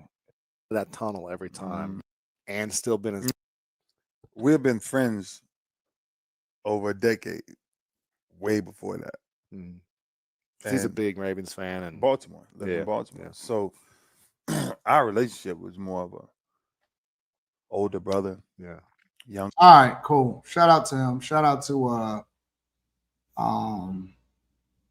Ray Lewis for hating on Shannon Sharpe or whatever. Anyways, I don't like that hating junk. I'm just not for it. It's not really my thing. I'm not for it at all. I thought you embraced nerd culture, but Ray is wrong for being righteous. No, Ray is wrong for hating on his homeboy that he could have called offline, but instead he decided to say something about him on Patrick Bet David podcast. Listen, y'all little righteousness. AD, did you see Spirit File for Bankruptcy? Yeah, I covered it earlier in this show. Y'all little righteousness thing that y'all got going on. Y'all think y'all can get away with doing stuff just because y'all finally found Jesus. This ain't got nothing to do with nerd culture. It ain't got nothing to do with righteousness. This got something to do with self-righteousness. It's called self-righteousness.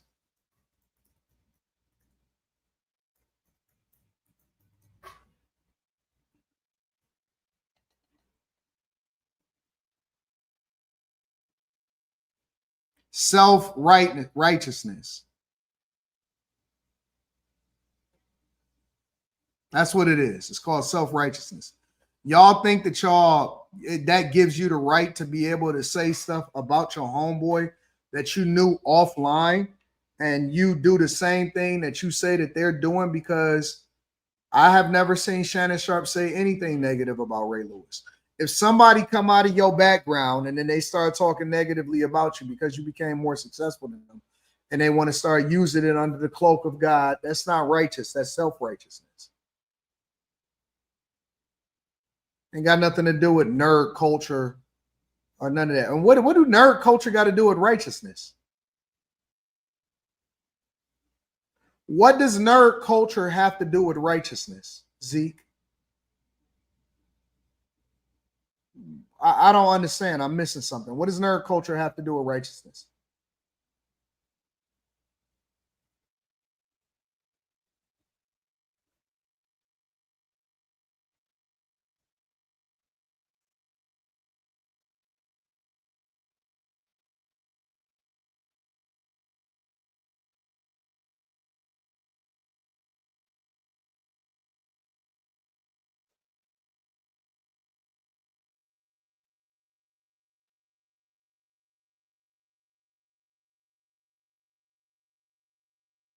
I don't know. Anyways, but again, I always welcome a difference of opinion. I guess Zeke said I don't want to participate in that conversation. I always welcome a difference of opinion from different people. Because I don't always think that, I just welcome different perspectives. And I don't necessarily mean that it's right or wrong. It's just different perspectives. So I'm gonna learn y'all. Yes, it does. What would Jesus do? What? What are you talking about? You know what? Here, I'm gonna do you a favor. I'm gonna do you a solid.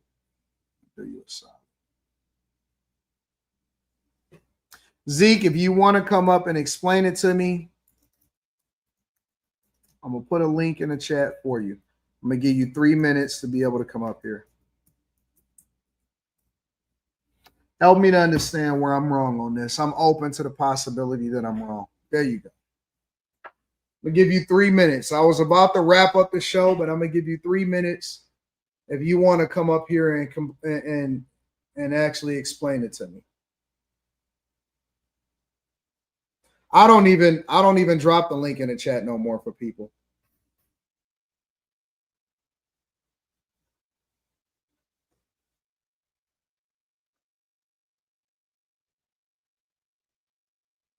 I'm not reading your talking points no more because I dropped the link in the chat for you to be able to come up here and explain it to me. So I'll give you 3 minutes. What is this? 2:16 p.m. Eastern. It's Saturday. I'm feeling good. It's Labor Day weekend.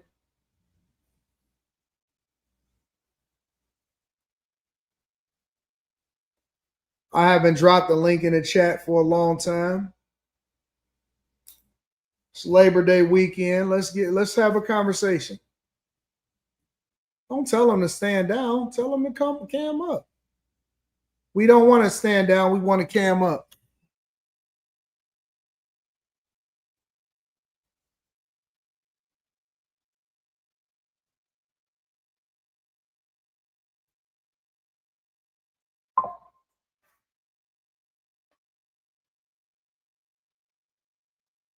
Why is she calling me?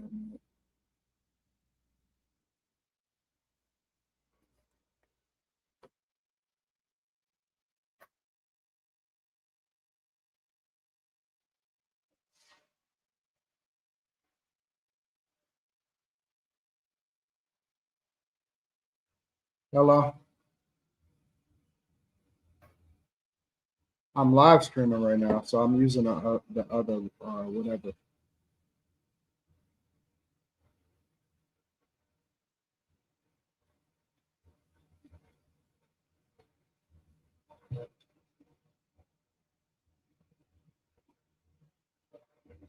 Okay, that's cool. Just I still want them to paint the basement, paint the ceiling in the basement. So that's cool. Okay. All right, bye.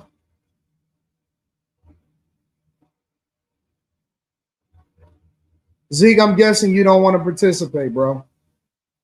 That's unfortunate because I would like to get your thoughts.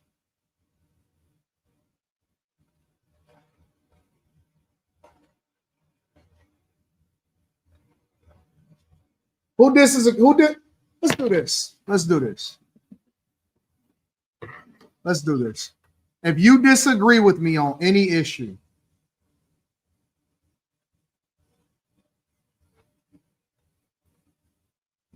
drop the link in the chat for you. Is this Zeke? Are you Zeke? Do your own research. Are you Zeke? Research. Are you Zeke? Somebody dropped off. If you disagree with me on anything, if you got a problem with me, if you don't like the way that I talk, if you want to just confront me and say, Anton, I don't like you. I don't like the way you talk about women. I don't like the way you talk about black people. I don't like the way you talk about liberals. I don't like the way you talk about white people. I don't like any of that. I'm going to give you an opportunity, and you got to be on camera too.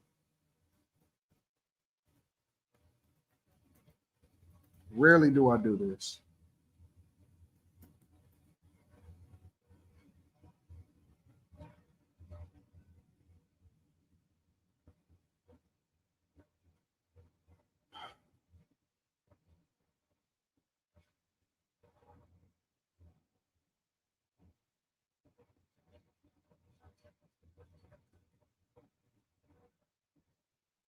Don't come up here if you rock with me, or don't come up here if you agree with me.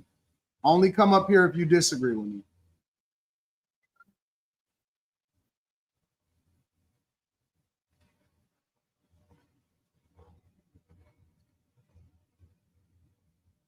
If anybody has a disagreement with me, the link is going to be pinned to the top of the chat. And I'm going to give y'all some time to get yourselves together. Negro, if I wasn't at work, shut the fuck up. Y'all always got a reason or an excuse. If I wasn't this, if I wasn't that, nigga, take a bathroom break. I'm right here, right now. I'll pin it to the top of the chat. Anybody that got to disagree with me, you're more than welcome to come up here, right now. Want to hear that shit? Stevie Montage official says everybody want representation until it's time to hold what you representing accountable. Shout out to Stevie Montage. Baby Phillips, Baby Philly Fox podcast says, I want to balance this out. I love you, AD. You teach me a lot of different outlooks on buying houses rather than invest. Thanks to you, I'm a bag chaser. Shout out to the new bag chasers. Appreciate y'all. Mr. Joe says there was times I forgot Biden was the president. Facts. Mr. Joe says Whitlock and Shannon says Shannon and Ray fell out after Ray felt like he trashed him on TV during the Black Lives Matter kneeling incident. Majestic James says, thank you, Time Dog, for going live this Saturday afternoon. All the things in the world a millionaire could do. You chose to go live with us. Me personally, I appreciate you, my man. Coaching call, I'm trying to get it. I'm trying to figure it out. I'm trying to bake it in. I don't see nobody hitting the link to Cam Up. High Tolerance says, salute AD and the Bag Chasers. Keep in mind, this is the same Joker that allegedly shanked the mother effer, talked to the folks and got off. But that's neither here nor there. Executive Suite Emily says, these Negroes like when you do good. As long as you don't do better than them, that's when they hate comes. Happy Saturday, get money and feed the family. Shout out to Executive Suite MLE. Username Delta says you should do an open mic more often, OG. Ain't nobody came up. Ain't nobody up here.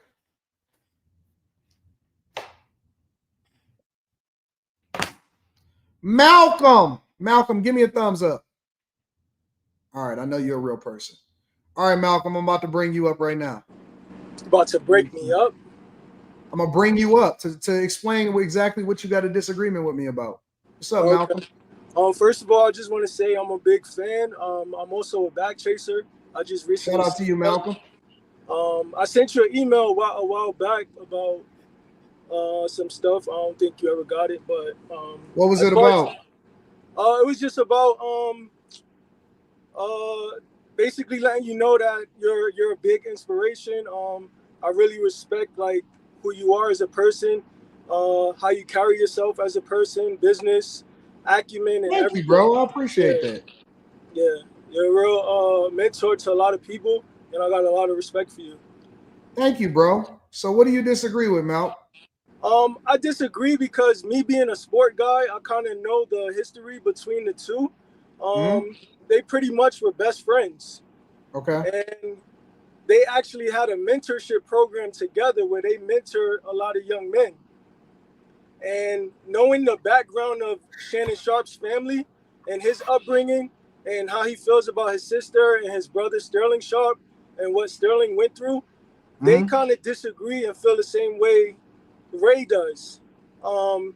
He's on these platforms. He's pushing Rose Sparks as far as a enhancement drug, and he's also pushing alcohol. Okay. He's a mentor to the Colorado State kids as well with his partnership with Dion, and I just feel like he doesn't need to promote those type of things. It's like your podcast and your platform is big, like the Shay Club Shay is big, and then the Nightcap is big, and the topics that he talk about and him referring to himself as an unk, he's a mentor to basically America. He's like America's uncle, just like Cosby was America's dad. So he kind of veered off from the direction that he should have went in. And that's why I feel like Ray is kind of calling him out on that. And I believe he actually brought Ray on Club Shay Shay before and interviewed him, if I'm not mistaken. So let me ask you a question. With all that being said, whether right or wrong, because we can debate back and forth on Shannon Sharpe's responsibility to people about anything outside of himself. We can go back and forth on that all day. Here's my question. Why do you think that it's okay for him to say that publicly about somebody who he knows and can get in touch with and disagree with privately? I believe he told him privately already, and I don't think he went on the podcast to actually speak about that publicly. I just think he was asked a question, and he wanted to. You don't think that Ray Rice is intelligent enough to know not to speak publicly about private matters that he feels about somebody? I think he had the blessings of mutual friends and family of Shannon Sharpe. What do you mean? You can't get a blessing of people around me to speak about me? What do you mean? I spoke to you already, though. I spoke to you privately. So what? We disagree, and that don't mean that we disagree. You spoke to me. I feel one way. You feel the other way. That don't mean that you can go and start to publicly bash me. I don't think it's bashing, though. I think it's constructive criticism on a public platform about somebody. So okay, so what good does it do? If you got my phone number and let's say me and you disagreed and we talked, right? And so you think that going publicly on another person's platform to talk negatively about me is going to do what exactly now? I don't think it's speaking negatively, and I think it kind of shows the elephant in the room. It brings it into the world's view now, the elephant in the room. And with Shannon Sharpe having the platform that he has with Club Shay Shay, now you can bring us on to discuss it further. Let me ask you a question. Would you do that again? Would you do that to somebody that you know? If I spoke to them privately and I've commenced with mutual friends and family, and I have the blessings to do so with good intention, I would bring it up. Blessings from who? From the family and mutual friends. About the person that you're about to talk negatively or talk about on another person's on public platform? Yeah, you would say, hold on, wait. A person that you know in real life that you disagree with, if you get the blessings from friends and family, you feel like it will be okay for you to do that against somebody that you know in real life. Yes, because I don't think he said anything negative. I just think he called them out on the person who he known to be. And Shannon Sharpe is still that person.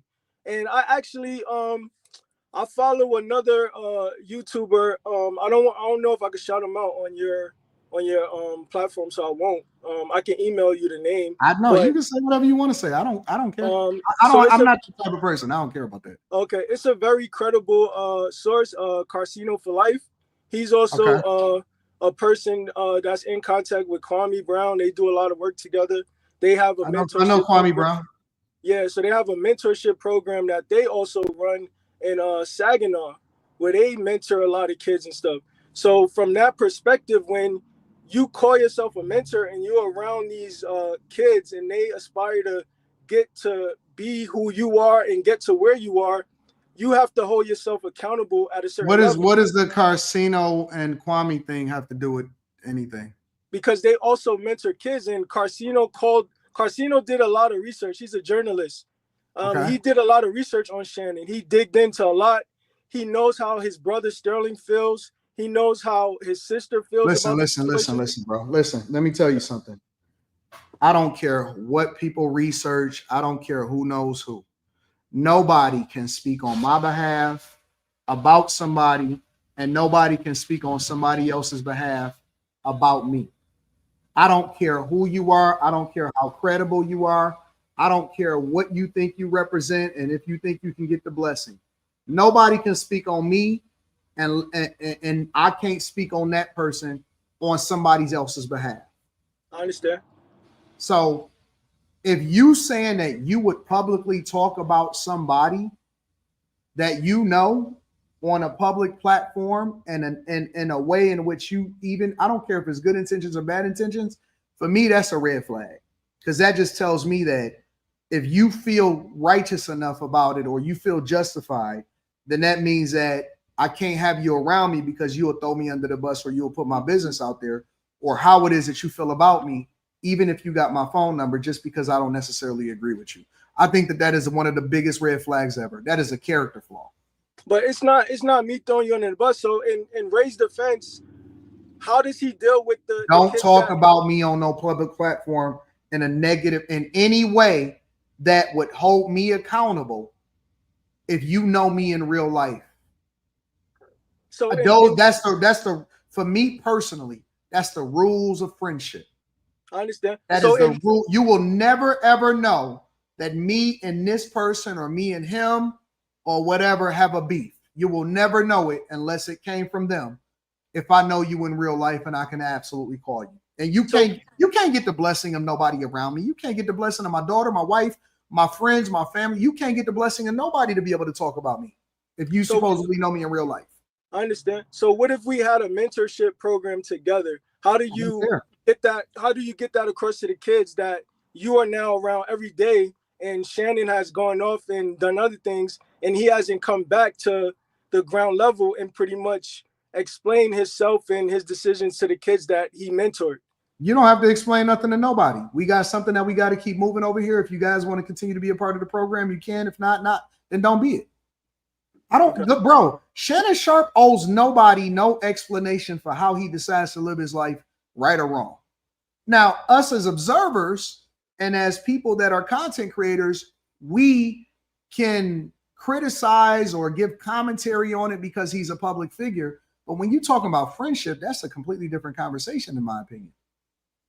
But we're talking about accountability, though. It's not even, it goes beyond You, friendship. you can't hold me accountable. You can't make me do nothing. And you going on a public platform, don't do nothing. So what you think, again, the question was, what do you think happens after you go on Patrick Bet David and you say some shit that I don't necessarily agree with? I mean, it just brings awareness to it. And now we could have the conversation in depth. I'm not talking to you after that. Now we enemies. Now we staunch enemies. Now you burnt the bridge. We enemies, and it ain't no conversation. It ain't no coming back. And now you can't control how I react to it. You can't hold me accountable on somebody else's platform. What kind of junk is that? Y'all do y'all think that that's okay? I don't think he spoke on Shannon just out of the blue like that, though. I believe with what's going on with Shannon, that kind of put the light on Shannon, and he asked, being that they won championships together. Just because somebody asked you a question don't mean that you got to answer it.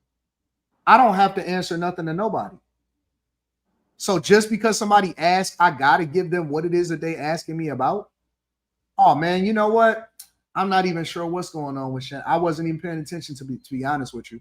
What's the next question? That wasn't sufficient. Now we all reacting to it, and you want to talk about him because he down right now. And you basically, I look at those type of people as worse than the people that talk negatively about you, because you know me in real life, and so now I look at you as a snake. But I mean, I still think Shannon's a good person. Like, we all human at the end of the day. Nobody's perfect. And I believe that when we hold each other accountable, it leaves room for improvement. Privately. You don't stand up and try to embarrass me publicly. You don't talk about my character publicly if you are my friend. I don't know why do y'all think that this is okay? No, it's like he put himself in a predicament where his actions are on display to the world. So I don't think that got nothing to do with you. That means, listen, you know what happens when my friends is going through some shit, or they make a mistake, or they fumble in public? You know what I do? I double down on the support that I have for them privately. I ask them, hey fam, do you need anything?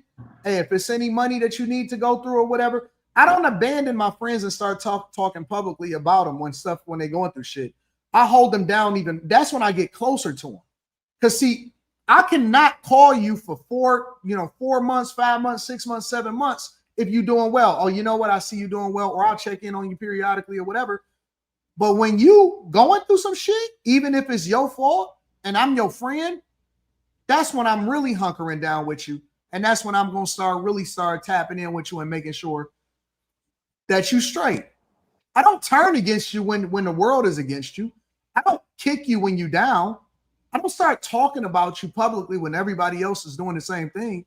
That's when I start to hold you down, even if everybody else is against both of us. All right, we'll skip it. You was my dog before all of this podcast and stuff in the first place. But let me give you an example. So, because you're pretty equipped when it comes to the Bible and religion and everything. So with Jesus and the 12 disciples, right? When one of the disciples pretty much lied on Jesus, Jesus still held him accountable and let him know that he was aware that he knew about it and still pulled him up. So why should what does that got to do with using somebody else's platform in order to disparage somebody? It's kind of the same thing. It's like history repeats itself. When did Jesus go to publicly rebuke his friends? No, he made the disciple know that he was aware. And that's a private conversation. When did Jesus go to publicly rebuke his disciples? He didn't. So what are we talking about? I'm talking about the other way around. The disciple pretty much going against Jesus. That has nothing to do with what we're talking about. We're talking about a public rebuke of a person that you have a access to in private. You know, I got a lot of friends. I'm gonna be honest with you. I have a lot of friends. You know, one of my friends, Marcellus Wiley, right? A lot of people know who he is, football player. Right. Really good dude. Got his number in my phone right now. He literally just texted me the other day. Do you know that me and Marcellus was scheduled to actually do an interview? We literally was scheduled to do an interview around the time where he was being accused, and there was some wild stuff that was coming out against him. I wouldn't do the interview. It would have been a perfect time for me to get more visibility and to get a lot more traction and to get the story and all of that stuff. Do you know that I wouldn't do the interview simply because that's just not the real thing to do, and he needs to make sure that he good and he can take care of his people and his family and stuff like that, and that he handled the situation. So my thing is, yo, fam, you good? You need anything? So on and so forth, whatever, blah, blah, blah. That's my thing. And even today, he still texts me. He literally still texts me every day. Or not every day, but he texts me regularly. Right. He texts me regularly. Right. Right? And I'm not gonna put what we be texting about, but we text on a regular basis. I'm not, if I know you in real life, I'm not gonna do you dirty, even if it's for $1, even if it's for visibility. I'm not doing that. But I don't think it was negative or dirty though. Okay, well, that's where we differ.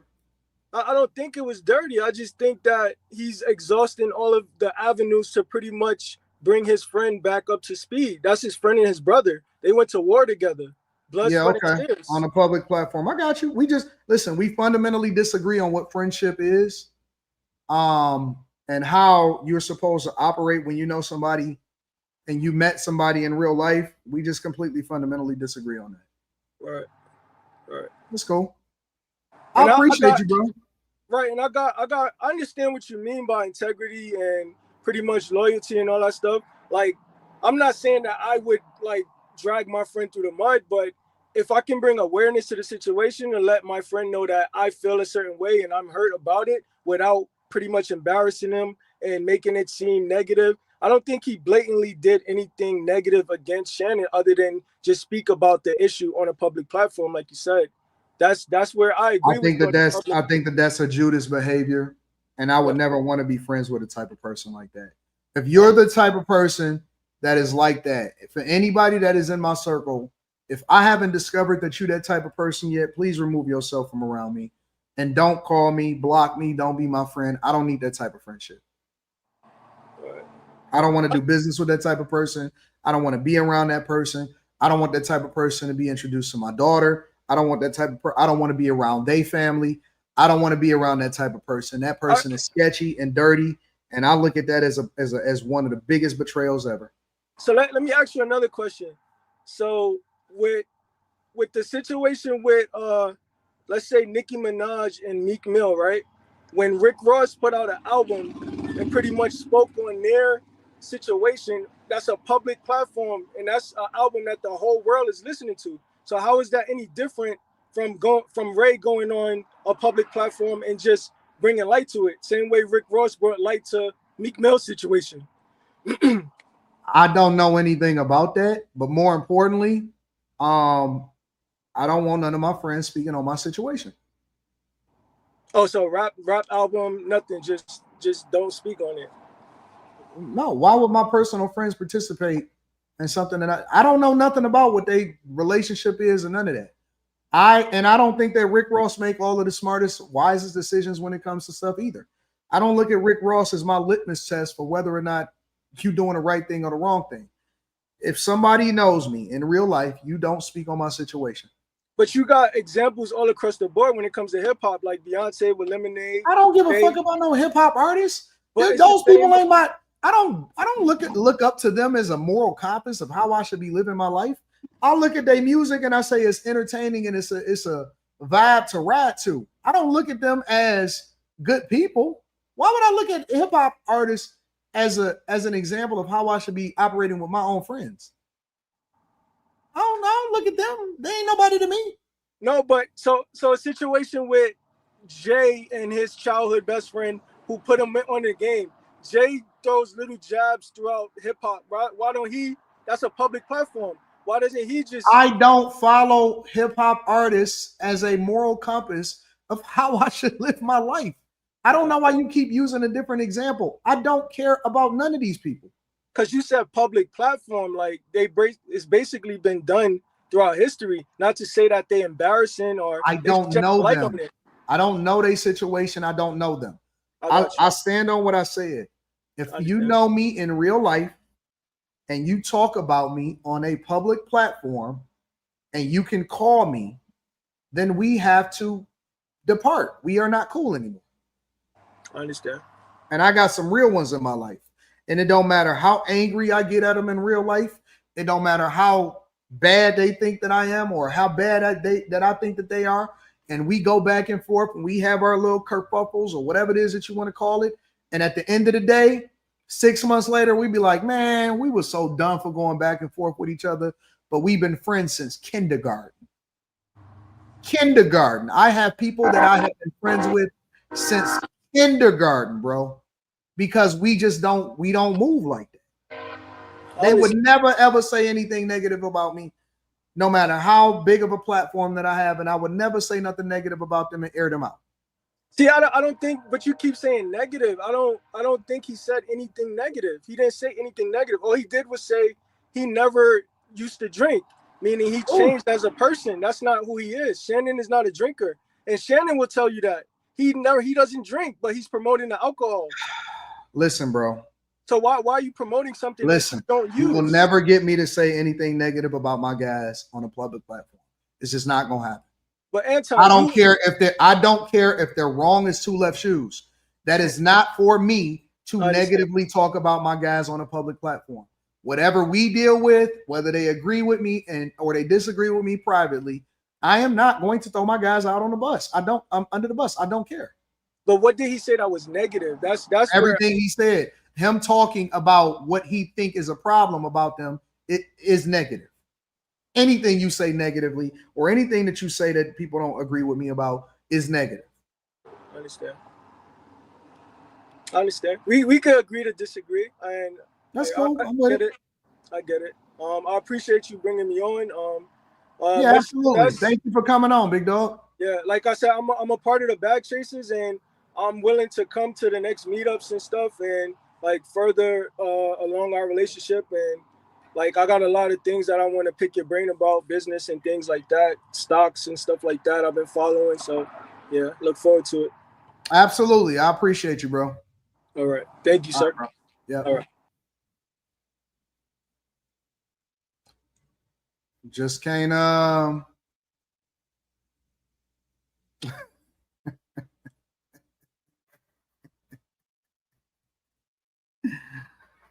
oh man, listen, I'm with welcome, but I just can't be friends with. I'm just not gonna bring you around my daughter. We can talk stocks, we can talk real estate. Hey, your car, Bob Brown, Azriel. Hey, keep me protected. You know what I'm saying? Yeah, we can talk stocks and all of that. I'm just not going. I can't show you where I'm at. You know what I'm saying? Yo, do your own research. What's up, man? How you doing today? I'm pretty good, man. What's going on? What do you disagree about? Pretty much I really don't have much of a disagreement. More of you asked a question about what's the difference in nerd culture and self-righteousness. Are you Zeke? No, I'm not Zeke, but I understand where he's coming from in that mindset. Go ahead. And that mindset with nerd culture and self-righteousness, a lot of nerd culture does have a lot to do with self-righteousness due to a lot of, let's say, the comic books, the anime and stuff like that. Okay. And a lot of it has to do with the hero mentality. Because when you look at someone like Superman, that is self-righteousness. in some degree. So Now, you're saying that nerd culture is related to righteousness because of comic book culture that basically promotes heroes and villains? in some ways, yes. And I'm not saying it's the overall arch of everything, but I understand where he's coming from with it, because a lot of nerd culture does have to do with heroes, self-righteousness, being above, just the overall negativity of everything. Okay, I got And you. I you mean, get where I'm going? I understand where you're going with it. I don't necessarily agree that it should be inserted or a part of this conversation when it comes to the Ray Lewis versus Shannon Sharpe situation. But I understand where you're trying to make it connect. Now, when it comes down to what Shannon Sharpe and Ray Lewis got going, Ray Lewis wasn't wrong. There is no doubt about that. Gotcha. What should be a private conversation should have been kept private and should never have reached podcast level, because, like you said, that trust now is fundamentally broken. Yeah. And I understand that part wholeheartedly. Now, with what the last guy was bringing up about hip hop and everything with the albums, like, that was just out of whack. No, I don't got know you. what Listen, I don't know here's what he the was thing. thinking. Here's the thing. We all have different opinions on certain subjects and stuff like that, and it doesn't necessarily mean that people are bad people. It just means that we just got different mindsets when it comes to certain things. I always say that I don't live in an echo chamber, so I want people to give me their authentic thoughts, and so I don't. It is what it is. I don't see a big deal about it. Yeah, but comparing, let's say, the NFL retirees on a podcast with hip hop artists, Yeah. it's night and Where day. you from? Where you from, bro? Originally, I'm from Atlanta, Georgia, but right now I'm out here on the road truck driving. Okay. How often are you back at home? Ooh, I'll say about, for me, every 3 months. Every 3 months. So you be on the road for 3 months at a time? Yes, I am, willingly. Do you do really well? Like, is it something that you enjoy doing, or is it something that you? I love it out here. I love it. I mean, I'm everywhere. I never waking up in the same town, same state. I'm making really great money.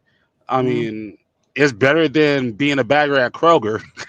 Yeah. So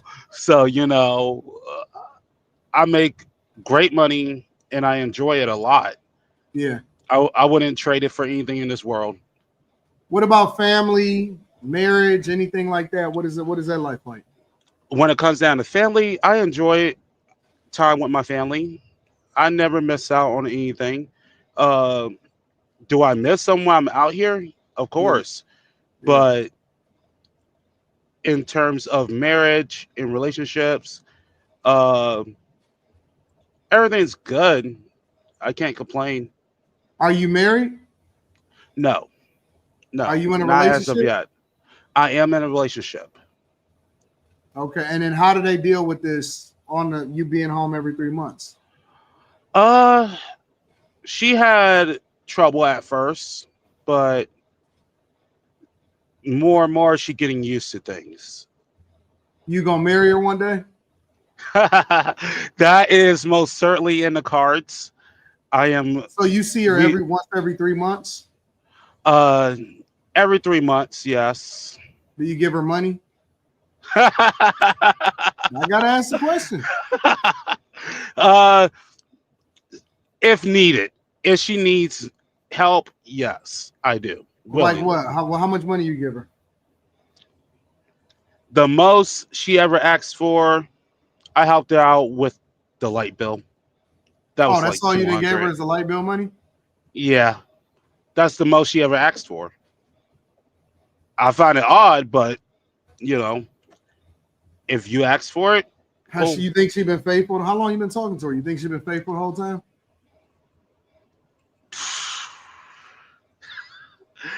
That Come on, is a be good honest. question. You think That is a good question. Be honest. Do You you think she's been faithful the whole time? I would say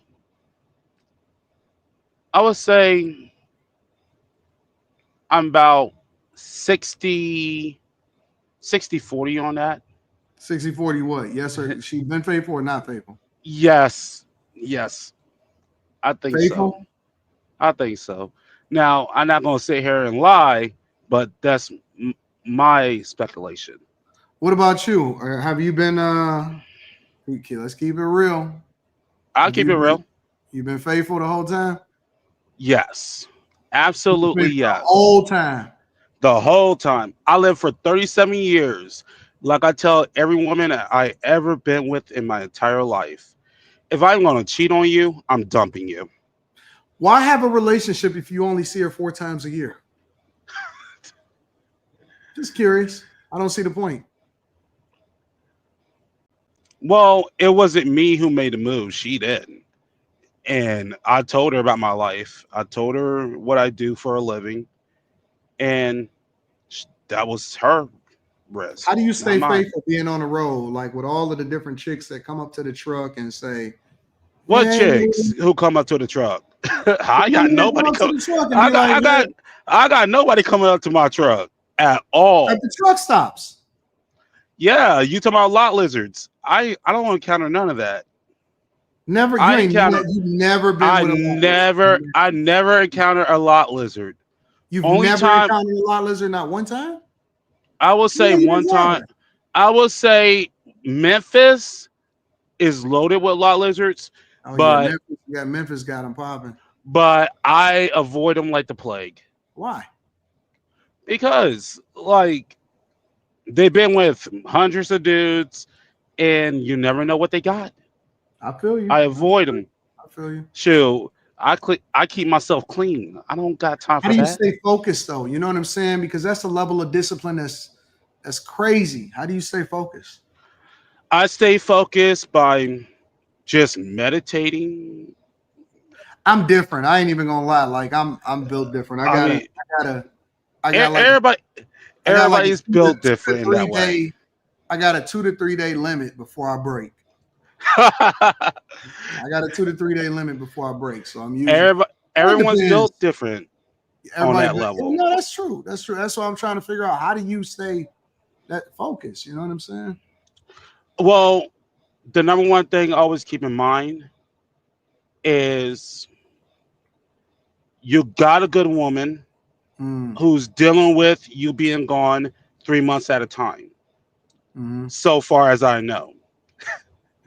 And you don't think she is she staying in your house? No, she stays in hers. So she got her own house. What does she do? She actually has her own store. Okay. And she's staying faithful. As far as I know. But what I do to keep myself faithful, I ask myself, is it really worth losing what I got in that person? Even if it turns out she being unfaithful, at least I know at the end of the day, I did nothing wrong. Other than working so hard to build myself up. I got out here. I got you. And well, listen, do your thing, bro. Yeah, I mean, that's all you can do is do your thing.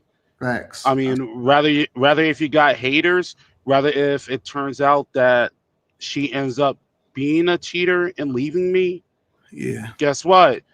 I still got my morality attached. I got you. I got you. I ain't got to be out here cheating. I ain't got time for all that. Nope, you got it, bro. I like that. I like that. You on top of it. Well, listen, thank you for calling in, bro. Thank you for having a conversation with me, man. I appreciate you. No problem. All right, big dog. Yeah. All right, y'all. All right. So we had a little bit of fun today.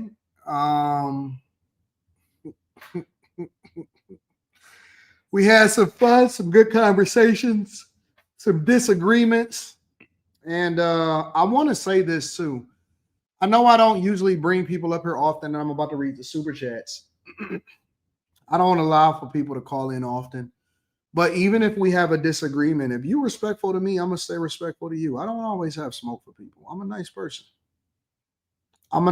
Sometimes I may see things, or it may be parts of the conversation where I want to know more about because I'm curious as to what your perspective is. But, I'm a nice person, man. And when people come in, even when they got a disagreement, we could disagree respectfully. And ain't nobody got no smoke. I ain't got smoke for everybody, Chat is crazy, Mr. Capable. Chat is wild, John Teal. Ellen says, but I wanted to watch smoke. But Ellen, if ain't nobody coming at me negatively, you already nodded off once, Lady Candy. If ain't nobody coming at me negatively, then I'm not going to go at nobody just for the sake of going at nobody. I'm a respectful person. You know what I'm saying? I love my people.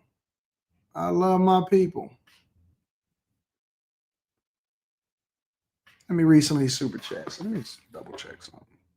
Y'all not ready for me to be streaming on Saturday because Saturday go up. Saturday goes up. Y'all not ready for me to be streaming on no Saturday. I love you, Azriel. Y'all not ready for no Saturday streams. Not on a regular basis, y'all not. Anton Thornton in the building, representing my name. Great, says watching on a plane from Seattle back to DC, but still running up the bag. Shout out to Anton Thornton. I appreciate you. Craig G says, instead of hating, y'all need to get some money. Y'all not working OT? Facts. Jay Thomas says, have y'all heard they want to revoke security protection for Trump and his family if Gavin becomes president? Man, ain't nobody worried about no Gavin Newsom. Daddy in the Caddy says, airing dirty laundry is hope behavior. No excuses. Josh says it will be amazing if people help themselves to the standard that they place upon others. You can look up to someone and at the same time not worship them. Perfection is a tall order for any human. Self-Made Forever says, Anton Thanos, when are you going to unlock the Anton Daniels multiverse, Slimmy Molly, Conspiracy Channel, 2KQ Diddy, Comedy Channel, Carrie and Kimberly, True Crime? Set it up, AD. Everything got to be right. You just can't force it. You know what I'm saying? Airing out house business is a weak move. Hold on, let me double check. I don't like that sound. Quick. Airing out house business is a weak move. Many problems can be solved through a phone call. Agreed. House tolerance, high tolerance. The university says it's a weaker female mindset to air your grievances. Edmund 850 says the problem with socialism is you eventually run out of other people's money, says Margaret Thatcher, the Iron Lady, former UK Prime Minister. 876 Law says them S's is hitting differently.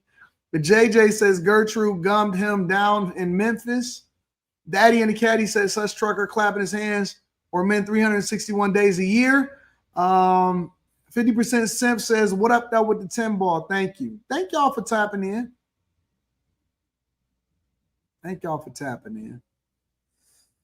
All right, y'all. So listen, I love y'all. I appreciate y'all. Anton got work to do. A lot, Lizard. That sounds crazy. That just sounds so crazy to me. Anton got work to do. You love this show for real, Tiffany? I love you too. See, I gave y'all that Labor Day show today. But we are gonna be live streaming on Monday. All right. So I love y'all. I appreciate y'all. I'm gonna holler at y'all later. Peace.